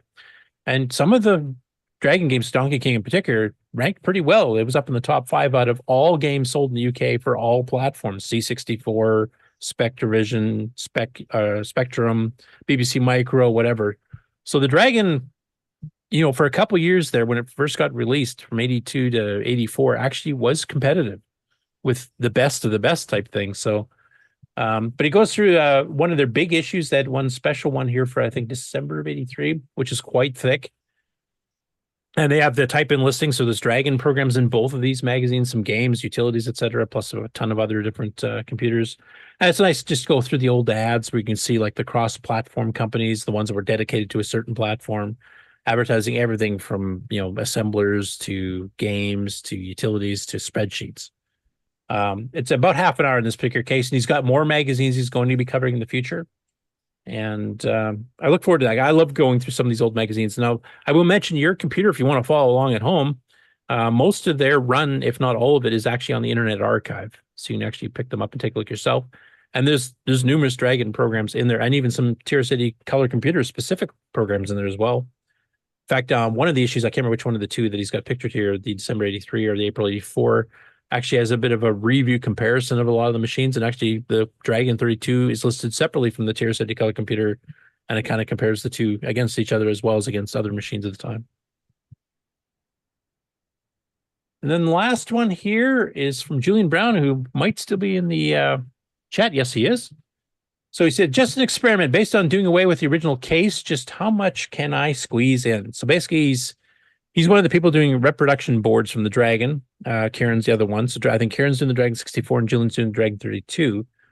So what he's doing here is he said, if I didn't have to worry about having to fit in a Dragon case where you have these different molds, you got to kind of work around, and the power slide by board, it's got a little separator and stuff. How much stuff could he cram on there and still duplicate all the original functionality of the Dragon 32? And what he's got listed here is 0.9, 1.8, 3.6 megahertz, 6 through 9. So he's actually going up to quad speed. So that's actually faster than the Gimme X does. 256K of RAM. I think this is using a 32K SAM banking style thing like Ken's 256K JR banker board.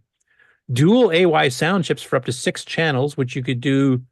I think he listed he was going to do 3 channels left, 3 channels right, or you could even mix them together and actually reserve channels such a way you could have 2 left, 2 center, and 2 right to kind of get almost into surround sound territory, which would be kind of cool. Fast UART serial. The Dragon 64 added its own hardware serial port like the Deluxe CoCo did a 6551, but he's going to add one to this board for the Dragon 32 compatibility. Expanded video options, adjustable VDG, and support for 2-button joysticks, also like the Deluxe. So I actually asked him some specific details here, and he kind of gave me some answers, which I'll kind of quickly go through. 256K is based on Stuart Orchard's banking scheme, which I believe is the same as the JNR banker. And he mentions the sound, which I already talked about. The UART is just a 6851, which is a Motorola part that was, I think, the TC9's keyboard controller serial chip, if I remember correctly.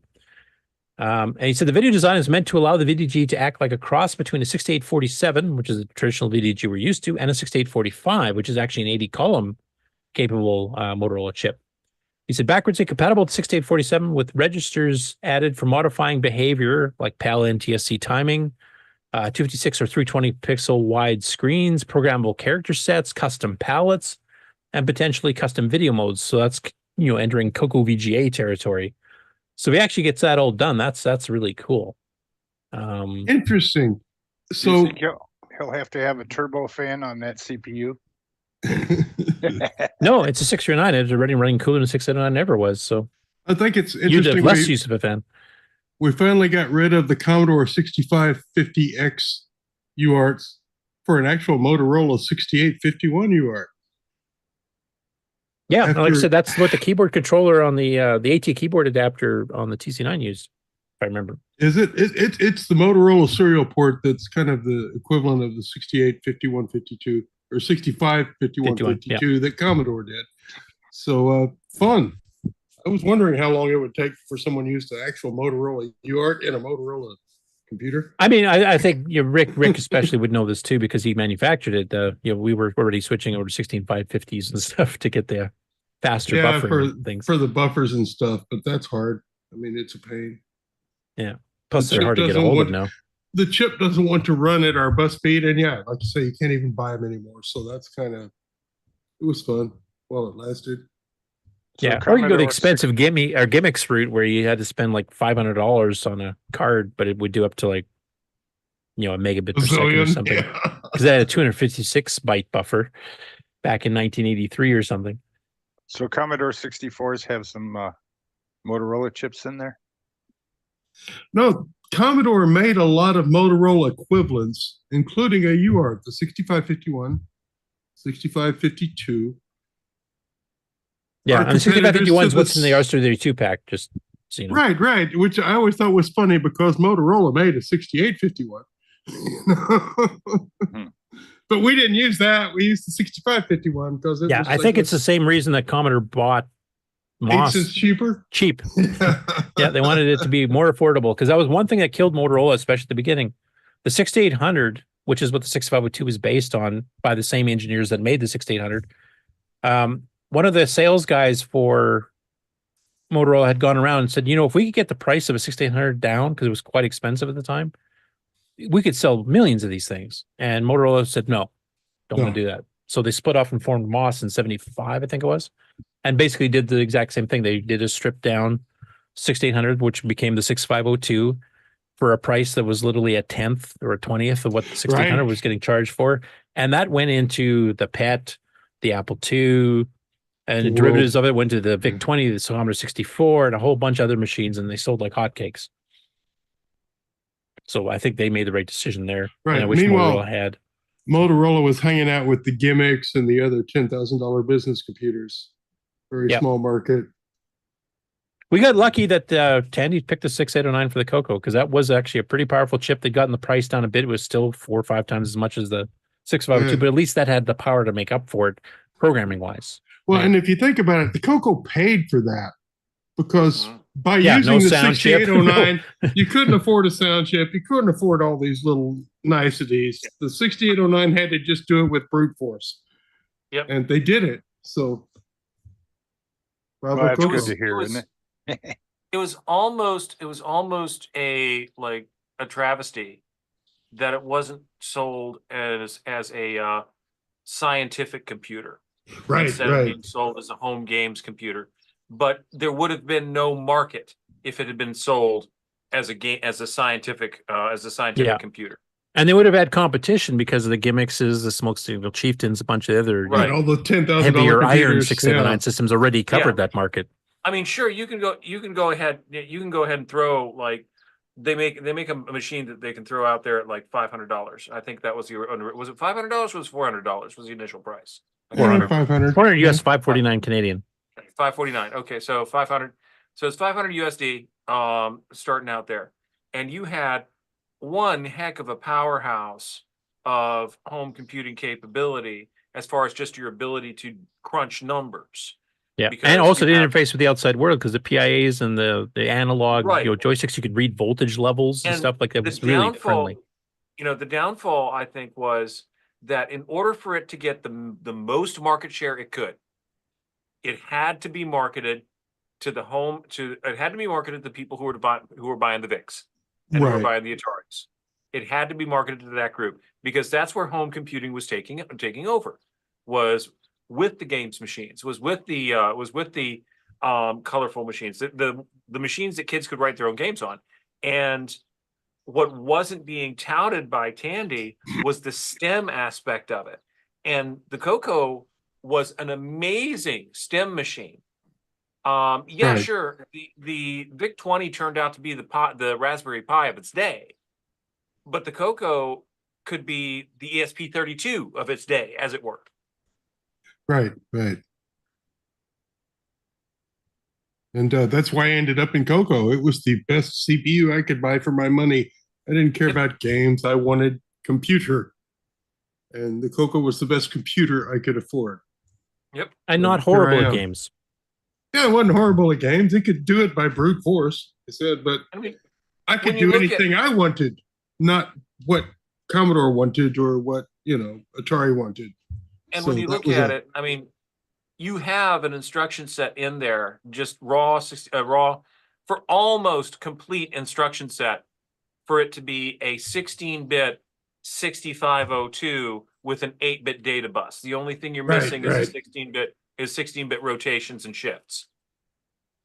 Right. Which the 609 fixed. What you just said is what I was kind of looking for when I had my machine after, things kind of settled down and they weren't selling the CoCo anymore. People would ask me, well, why are you still sticking with that machine and what's so good about it anyway? Because they had their stockpile of, Commodore 64 games and fun and friends. So that's what I would send them. Take a look at this. Look what it can do. I'm trying to remember, didn't William Barden make a book about interfacing the CoCo? Like a whole bunch of hardware projects with the software code to do Sure so he you could did. read. Because he did stuff like, reading thermometers or voltages or weather hookups and all kinds of stuff. Basically, how easy it was to interface the CoCo to the outside world because of the ports we had and the PIAs that were used. Like the joystick ports in particular, 2 6-bit analogs per port, and you could read all kinds of stuff and have the computer react in real time to certain things like humidity levels or whatever. Like that was kind of the projects we were getting. Whereas on other machines at the time, I think you pretty well needed to add extra, like a hardware card to get some of this functionality. Well, and the CoCo had that option too with like the A bus and a bunch of other things too. But and it's kind of subtle, but the joystick ports on the CoCo were a voltage divider. So 0 to 5 volts divide between them. Unlike joysticks on a lot of computers that were rheostats, variable resistance, and You- Or you just should- switch. It was just a good way to get analog data into a computer. Right. They It's picked the very, right it way was first. very easily accessible. You should mention what Dennis Kitts did to his Coco walking into a room. Oh yeah, moving his hand. the one would read the room and detect motion and heat, and then adjust Oh, playing of yeah. a musical background, awesome. reacting to it. Yeah, he demoed that at Coco Fest. That was man awesome. was pretty original. Yeah. Yeah, and he started the Model 1 just like Mr. Kilgus did. Like that's where he cut his teeth. He wrote some of the books for the Model 1 for disassembling the ROMs and things. And of course, he did the lower kit and color quaver and a whole bunch of other stuff too. Well, he always thought out of the box. Kind of. That's kind of how he is. Yeah, kind of like when he's not writing operas. Right. And he's writing operas. Anyway, Julian, if you're in the chat there, I left a question. I don't know if you saw it because I'm not sure if the chats are going between Twitch and YouTube properly for everybody. But these 4 things here at the top there, I'm wondering, are those cartridge slots? Like, is that this got a multi-pack That's built what in it too? looks like. So it looks like to Right. me. Yeah. That'd be pretty cool. Keyboard on the bottom, cartridge on top. It's Life is almost good. mini ITX in size. I mean, you might as well just go ahead and slap that bad boy into a. There you go. Into a case. That's exactly what Tom Erico, I know, is in the chat as well, actually mentioned in his comment on Facebook. So yeah, this actually does get interesting because this is a really expanded Dragon 32 with a ton of extra capabilities added onto it, but a built-in multi-pack on top of it. Put it into a mini ITX case as mentioned here, and right, that'd be a pretty darn cool little computer. And What yes, he other- said yes. Basically, an MPI built in is what he said in the chat. what other computer had a multi-pack except for TI? Apple. Apple's was built I on the don't main remember board. seeing- You had 6 slots, I don't and remember PCs seeing it. obviously. Oh. They're inside the case. Yeah, that's why the top came off an Apple. You took the monitor off, took the top off, put a card in, put the top on, put the TI had monitor its, on it, crunched the card. Oh, jeez. The TI had its expansion bus. Yeah, Which, like, $10,000. yeah, or you could go ahead and daisy chain everything. You had Even the train- Timex Sinclair, like, or the ZX80 and 81, you did those stacked cartridges on the back to add RAM and serial ports. Oh, and you could do stuff that too. Yeah. Lots of Kind of like blue the TI tack. did going sideways. No, that's cool. They're having all these extra features like 256K RAM and a built-in 4-slot MPI and dual AY sound chips and stuff. You can do some pretty interesting stuff with this. And So it should otherwise, be- it's backwards compatible with the regular Dragon 32. As a guy that's Is he designing this to be in a tower case or?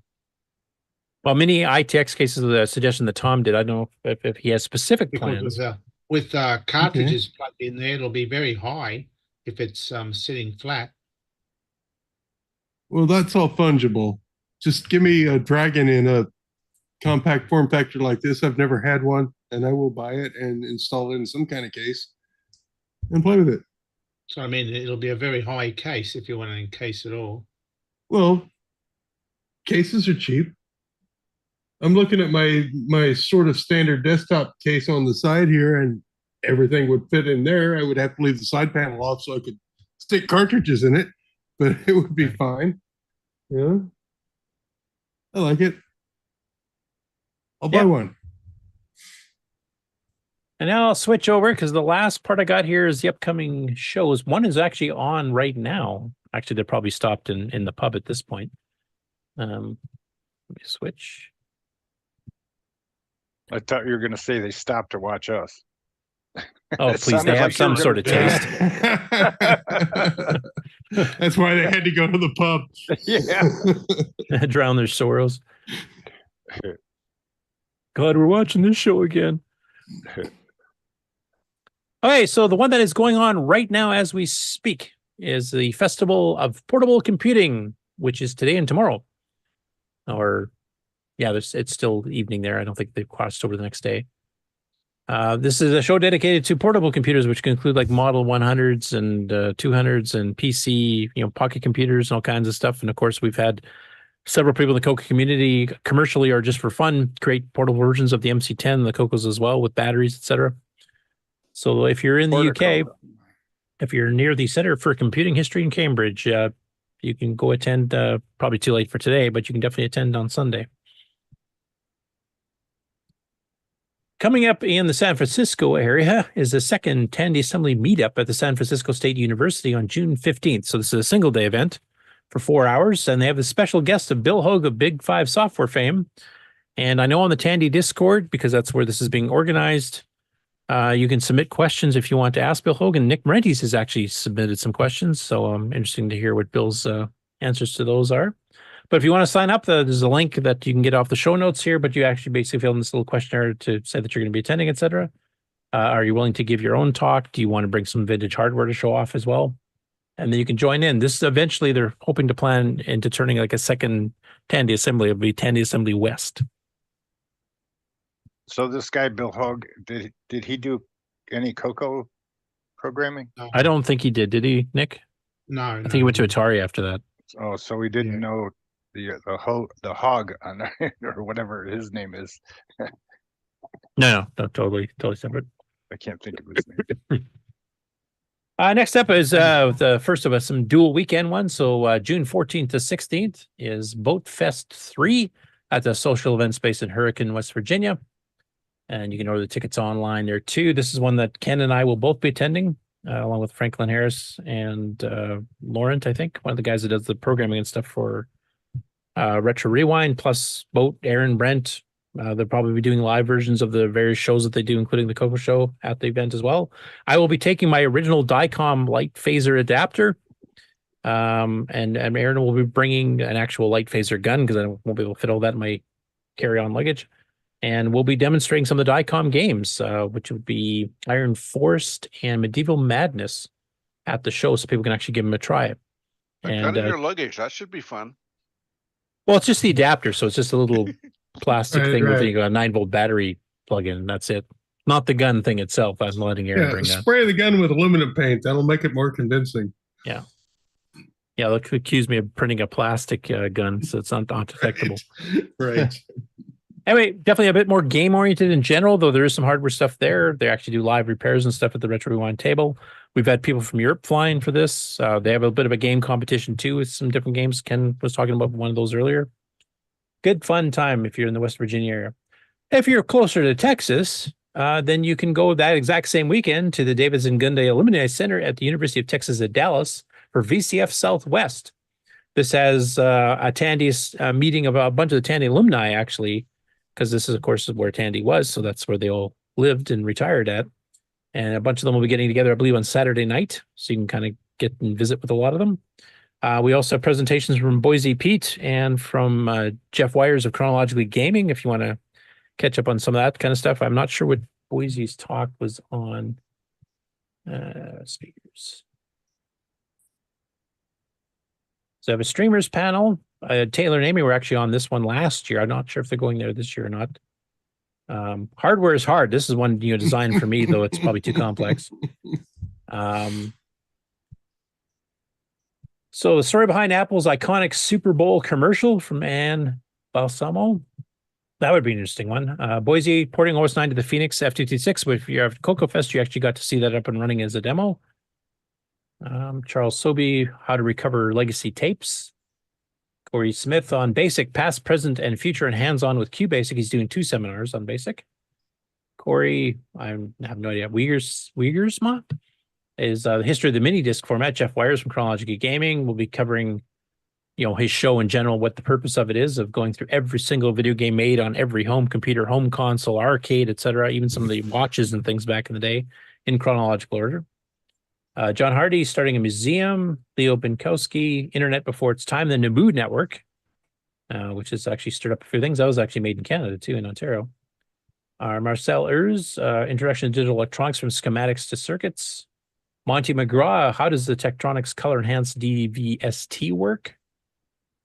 Tektronix was a terminal maker, so I'm assuming this is terminal related. Roger Eric, History of Percom Data, Garland, Texas, from 76 to 85. Of course, they were makers of floppy drives, etc. Shane Grieve, machines from around the world are not like the others, so they cover Eastern European, British, and Australian machines. So there's one for Nick to catch the replay of the seminar later, and then he can tell us where it's all right or wrong. Steve Lewis, Domesticating the Computer, 1950 to 1980. Tour of various computer systems across several decades with a focus mainly on the 70s. So you might get a sneak preview of some of the stuff he's going to be covering there, watching the Robert Kilgers interview part 1. Thomas Cherry Holmes, of course, we just had him on our show recently. It's the guy behind FujiNet and the Devo hat, though it's the wrong color. Right. Kind of going through, they're adapting it already onto the Atari, the Apple, the CoCo, the Coleco Atom. They're working on getting multi-platform games working across them. They've got several things like the satellite tracker for the ISS and stuff already running on the CoCo. And a lot of cool stuff happening there. And it's gradually expanding to more and more 8-bit machines. And then Vince Breel, I'm not sure how to pronounce it, Chip, tiny single board color computer workshop. Now, I don't know if that means color computer as in CoCo, or is that just a general color computer? I'm not sure what exactly that is. So I know Brendan Donnie went to this last year. I believe he's going again this year because he lives nearby. I think Exile in Paradise, Alan Murphy's from around that area too. So hopefully he can make it. That'd be awesome. We'd love to get some reports on some of these, especially like this. This one kind of intrigues me. I'm not quite sure what they mean by single board color computer. Right, because the parallax propeller is a really interesting architecture, and how the heck does that tie into a color computer? Yeah. Other or if you than just meant color generally. computer in general, like this is a computer Yeah. that has color. I don't know. Because it's got a whole bunch of cores.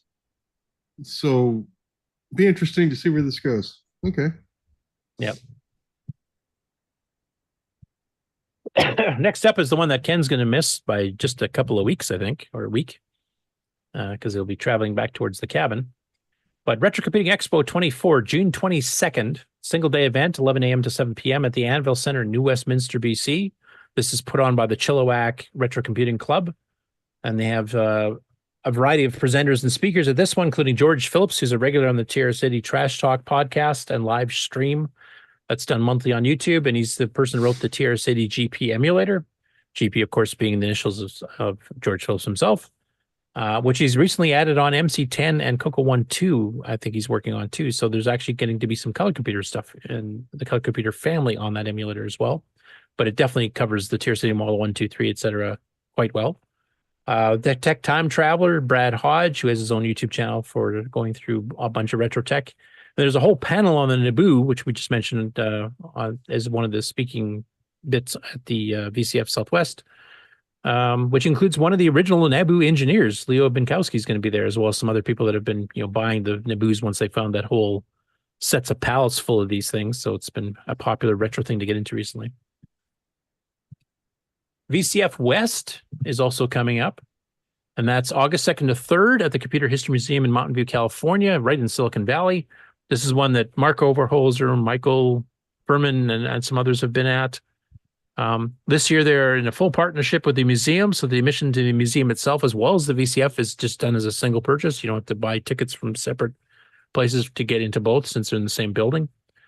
And they're also taking people to be booked in as speakers, presenters as well.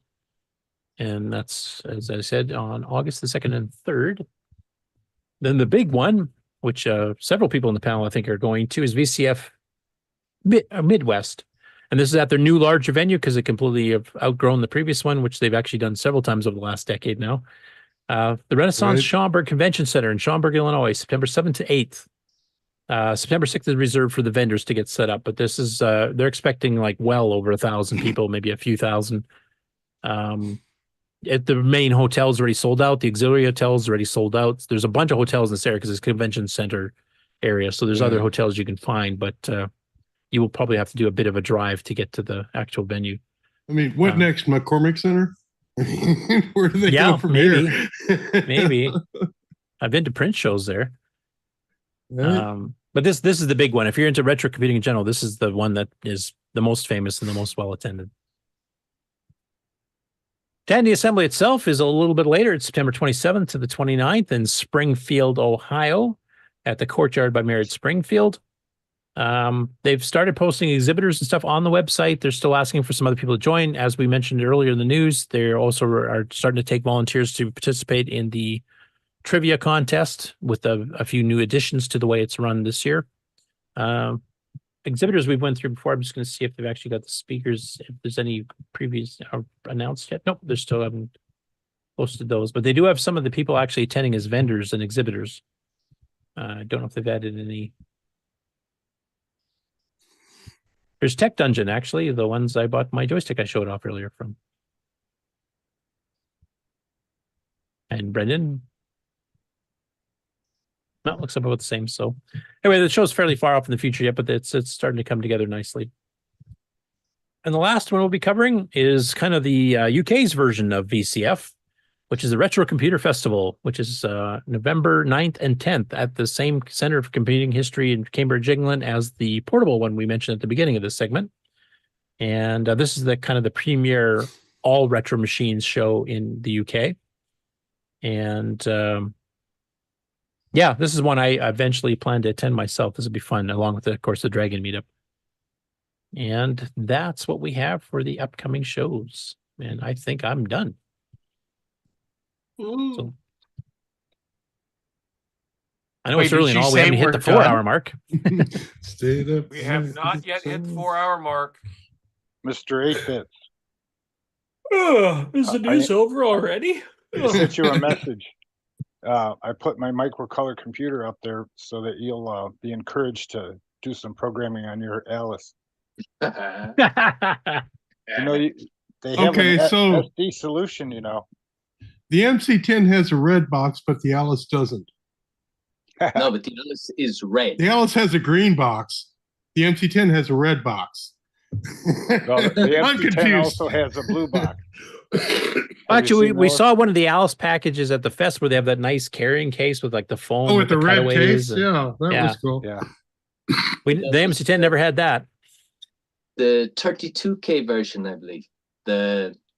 Yeah, and the Alice 90, I think later did something similar, if I No, remember. but there was the regular Alice in the case was 32K, and it had a few extras. It had a better graphics chip, I believe, as well, slightly better. Yeah. And it had Nice. a built-in assembly language monitor or something as well, I think. As far as Yeah, I I'm know. trying what the Alice 90 added because that was the third one. This is the most basic that there was. It's the exact same as the MC10. This one, more or less. Yeah. That's what you got if you just. And a thought you rather got one. famous French comic book artist actually drew the box there too. Mobius was Yeah. his name. I didn't okay. realize that. I got a couple of comments in a video I made about that, and apparently he is well loved and very much respected here in France. Anyway, and I think the And he's world. respected in North America too because there's some comics that he got translated from French to English over here that sold quite well, and a lot of the artists, local artists in the States, like Howard Chick and others, praise him to the heavens. Are you familiar with Jim Gerrie? I am familiar with his games. I've Boy, never spoken to him. I has don't a- know. He has a load of stuff for it. That's it's unbelievable the amount of stuff Yeah. that Yeah, just and he's, well, as we mentioned last week, he's moved everything off of the university site that he normally had used, and he's now on the Internet Archive permanently. And all of his uploads, last time I checked, he was around 600 programs he got available for download there.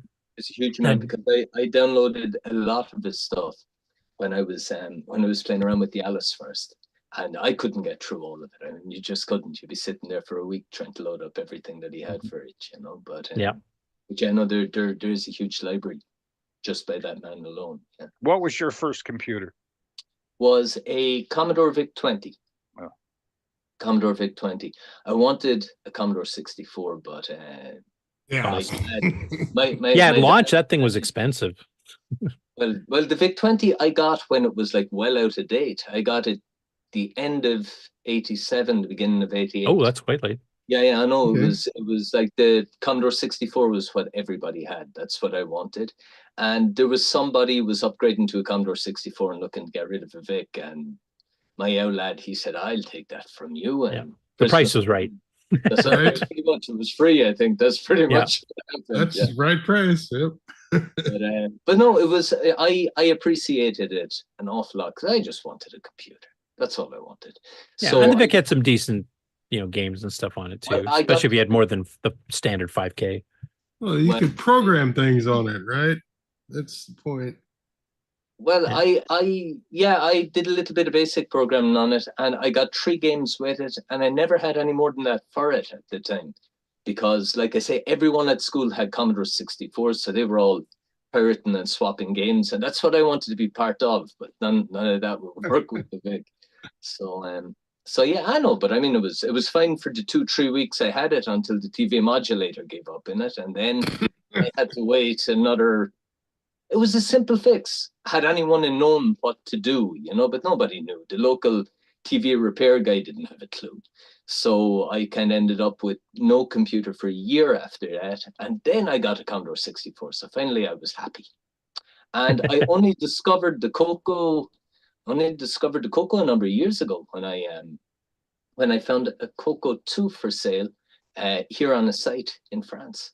So I was just buying like random computers just to build up a bit of a collection and fool around with stuff. And the price was very, very good on it. I think I paid €17, I think, for the whole lot, including shipping. So I snapped it up and I got myself a color computer. Do you guys have NTSC there? NTS? No, we have, well, we're PAL pretty much now. Okay. But it was CCAM here before.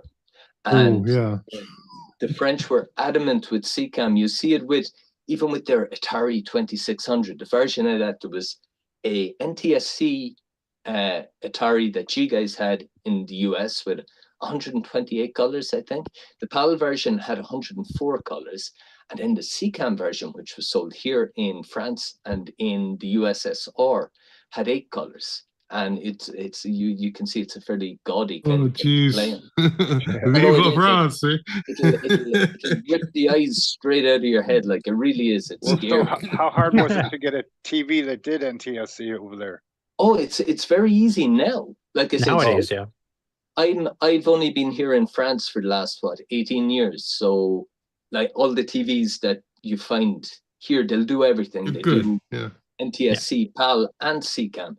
But back in the 80s, in the early 80s, there was a law here in France that any computer that was sold had to be their CCAM version. Now that law didn't last long, but there was quite a few computers that came out and they were CCAM, and that was it.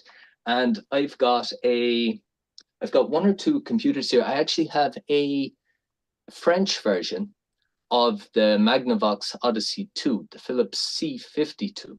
Interesting. And I have 2 of them, but they're CCAM versions. And without changing the actual TV module in the thing, without building a little card to slip into it that'll make a red, green, blue signal, for SCART, you can't actually use it on any TVs except the really, really, really old French CCAM TVs. So, even the newer ones that allegedly do everything, they're not able to lock into the signal. You can tell, sure, the thing is working, but you couldn't see what's going on screen with it. What was the idea? They have their own. They had their own TV system, and thinking everybody else would adopt it. I think that was part of it. Now I don't know, was it technologically superior? Perhaps it was. I don't know.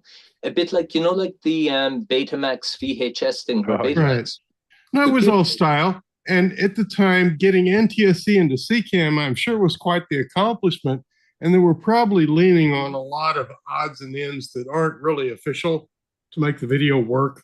And so you need those early French TVs that can put up with the crap that we're doing to make NTSC into CCAM. And But are you going to come on our show in the future because of the fact that you have to do it early in the morning? We'd love to have you on all the time if you want. To do the I watch this show every Saturday evening here. It starts at 8 o'clock for me, and I watch it through until about midnight. Where are we now? Because I have a basement, or I have a garage, and you have a basement. So I have a bit, and that's exactly it, yeah. And actually, Ron, I remember when I was watching, I really had to laugh when I was watching the assembly video, and you had a section on it where you demonstrated addressing using Oreos. Do you remember doing that? Using Oreo cookie. No? There is in episode 9 I don't know if it was me or not. Yeah, take a look, you'll see. Okay. Yeah, no, that was good. That kind of. Yeah, I think I do remember. Yeah. Yeah. Okay, that's funny. But that was because I don't know anything about it, and I can only relate to real With things. Oreos. I found that to be quite good. I really laughed out loud when I saw that. But yeah, but no, it's actually it's interesting in a way. That way, being into old stuff like that in Ireland was one thing. Was we were a lot like yourselves. You plugged into the back of the TV and you had to use RF to tune in whatever, and you made do with whatever type of signal you got. Here in France, they were magnificent in one way, in that they had their SCART thing, and you plug it into the back of the TV, like with the Alice. You plug it in and turn on. There's no tuning, there's no nothing. You've got a perfect picture. And like with my Coco 2 here as well, it's a SCART one. You plug it into the SCART socket on back TV, turn on, perfect picture, nothing to worry about. Does it have that long thing in the back molded onto the back of the Coco? You're talking about the SCART sockety thing. Yeah. Yeah, Have we it's ever kind seen of a that? bulky connector type thing. I've got one. Whoops. Have we ever seen that at all? Yeah, I think he actually showed it to us when we first contacted him. That was years ago. It takes space to put everything in the connector. Yeah, and they've done that. They've got like a couple of different standards in one connector. There's 21 pins inside of it, I believe. And there's even stuff in there, there's I2C, if I'm not mistaken, as well, I think. There's some kind of primitive form, at least, of... Yeah, it wanders all over the spec chart, so... Yeah, because we're using that to convert Coco 3 to... Well, yeah, because it does everything. Yeah. It doesn't matter if it's NTSC, it doesn't matter if it's CCAM, SCART fixes it. Yeah, and SCART is, I mean, it's one of the reasons that Jason chose SCART for his converter, his adapter.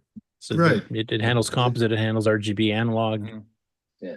No, they're like France that way. They had stuff that was fantastic, and on exactly the same spectrum, they had stuff that wasn't so great as well. You know, it's kind of a hodgepodge, you know. But it's no, it's an eye opener, that kind of. So yeah, it's fun. It's a whole other facet of electronic-y stuff. So yeah, there you go. Yeah. Cool. Okay. We ready to go get some dinner? Yeah, I think that's a wrap. That's the shortest show we've had in a while. Yeah. Tell me about Less than 4 hours. Yeah, less than 4 hours. Last time we were less than 4 hours, we were like 5 minutes away, and we did things to make it 4 hours. Oh, right. Yeah. What can we do? Well, I know, I'm with Mark. I'm hungry. The big blue room beckons. This concludes another episode of the CoCoNation, the world's leading live interactive talk show featuring the Tandy Color Computer. For all things the CoCoNation, visit us on the web at thecoconation.com.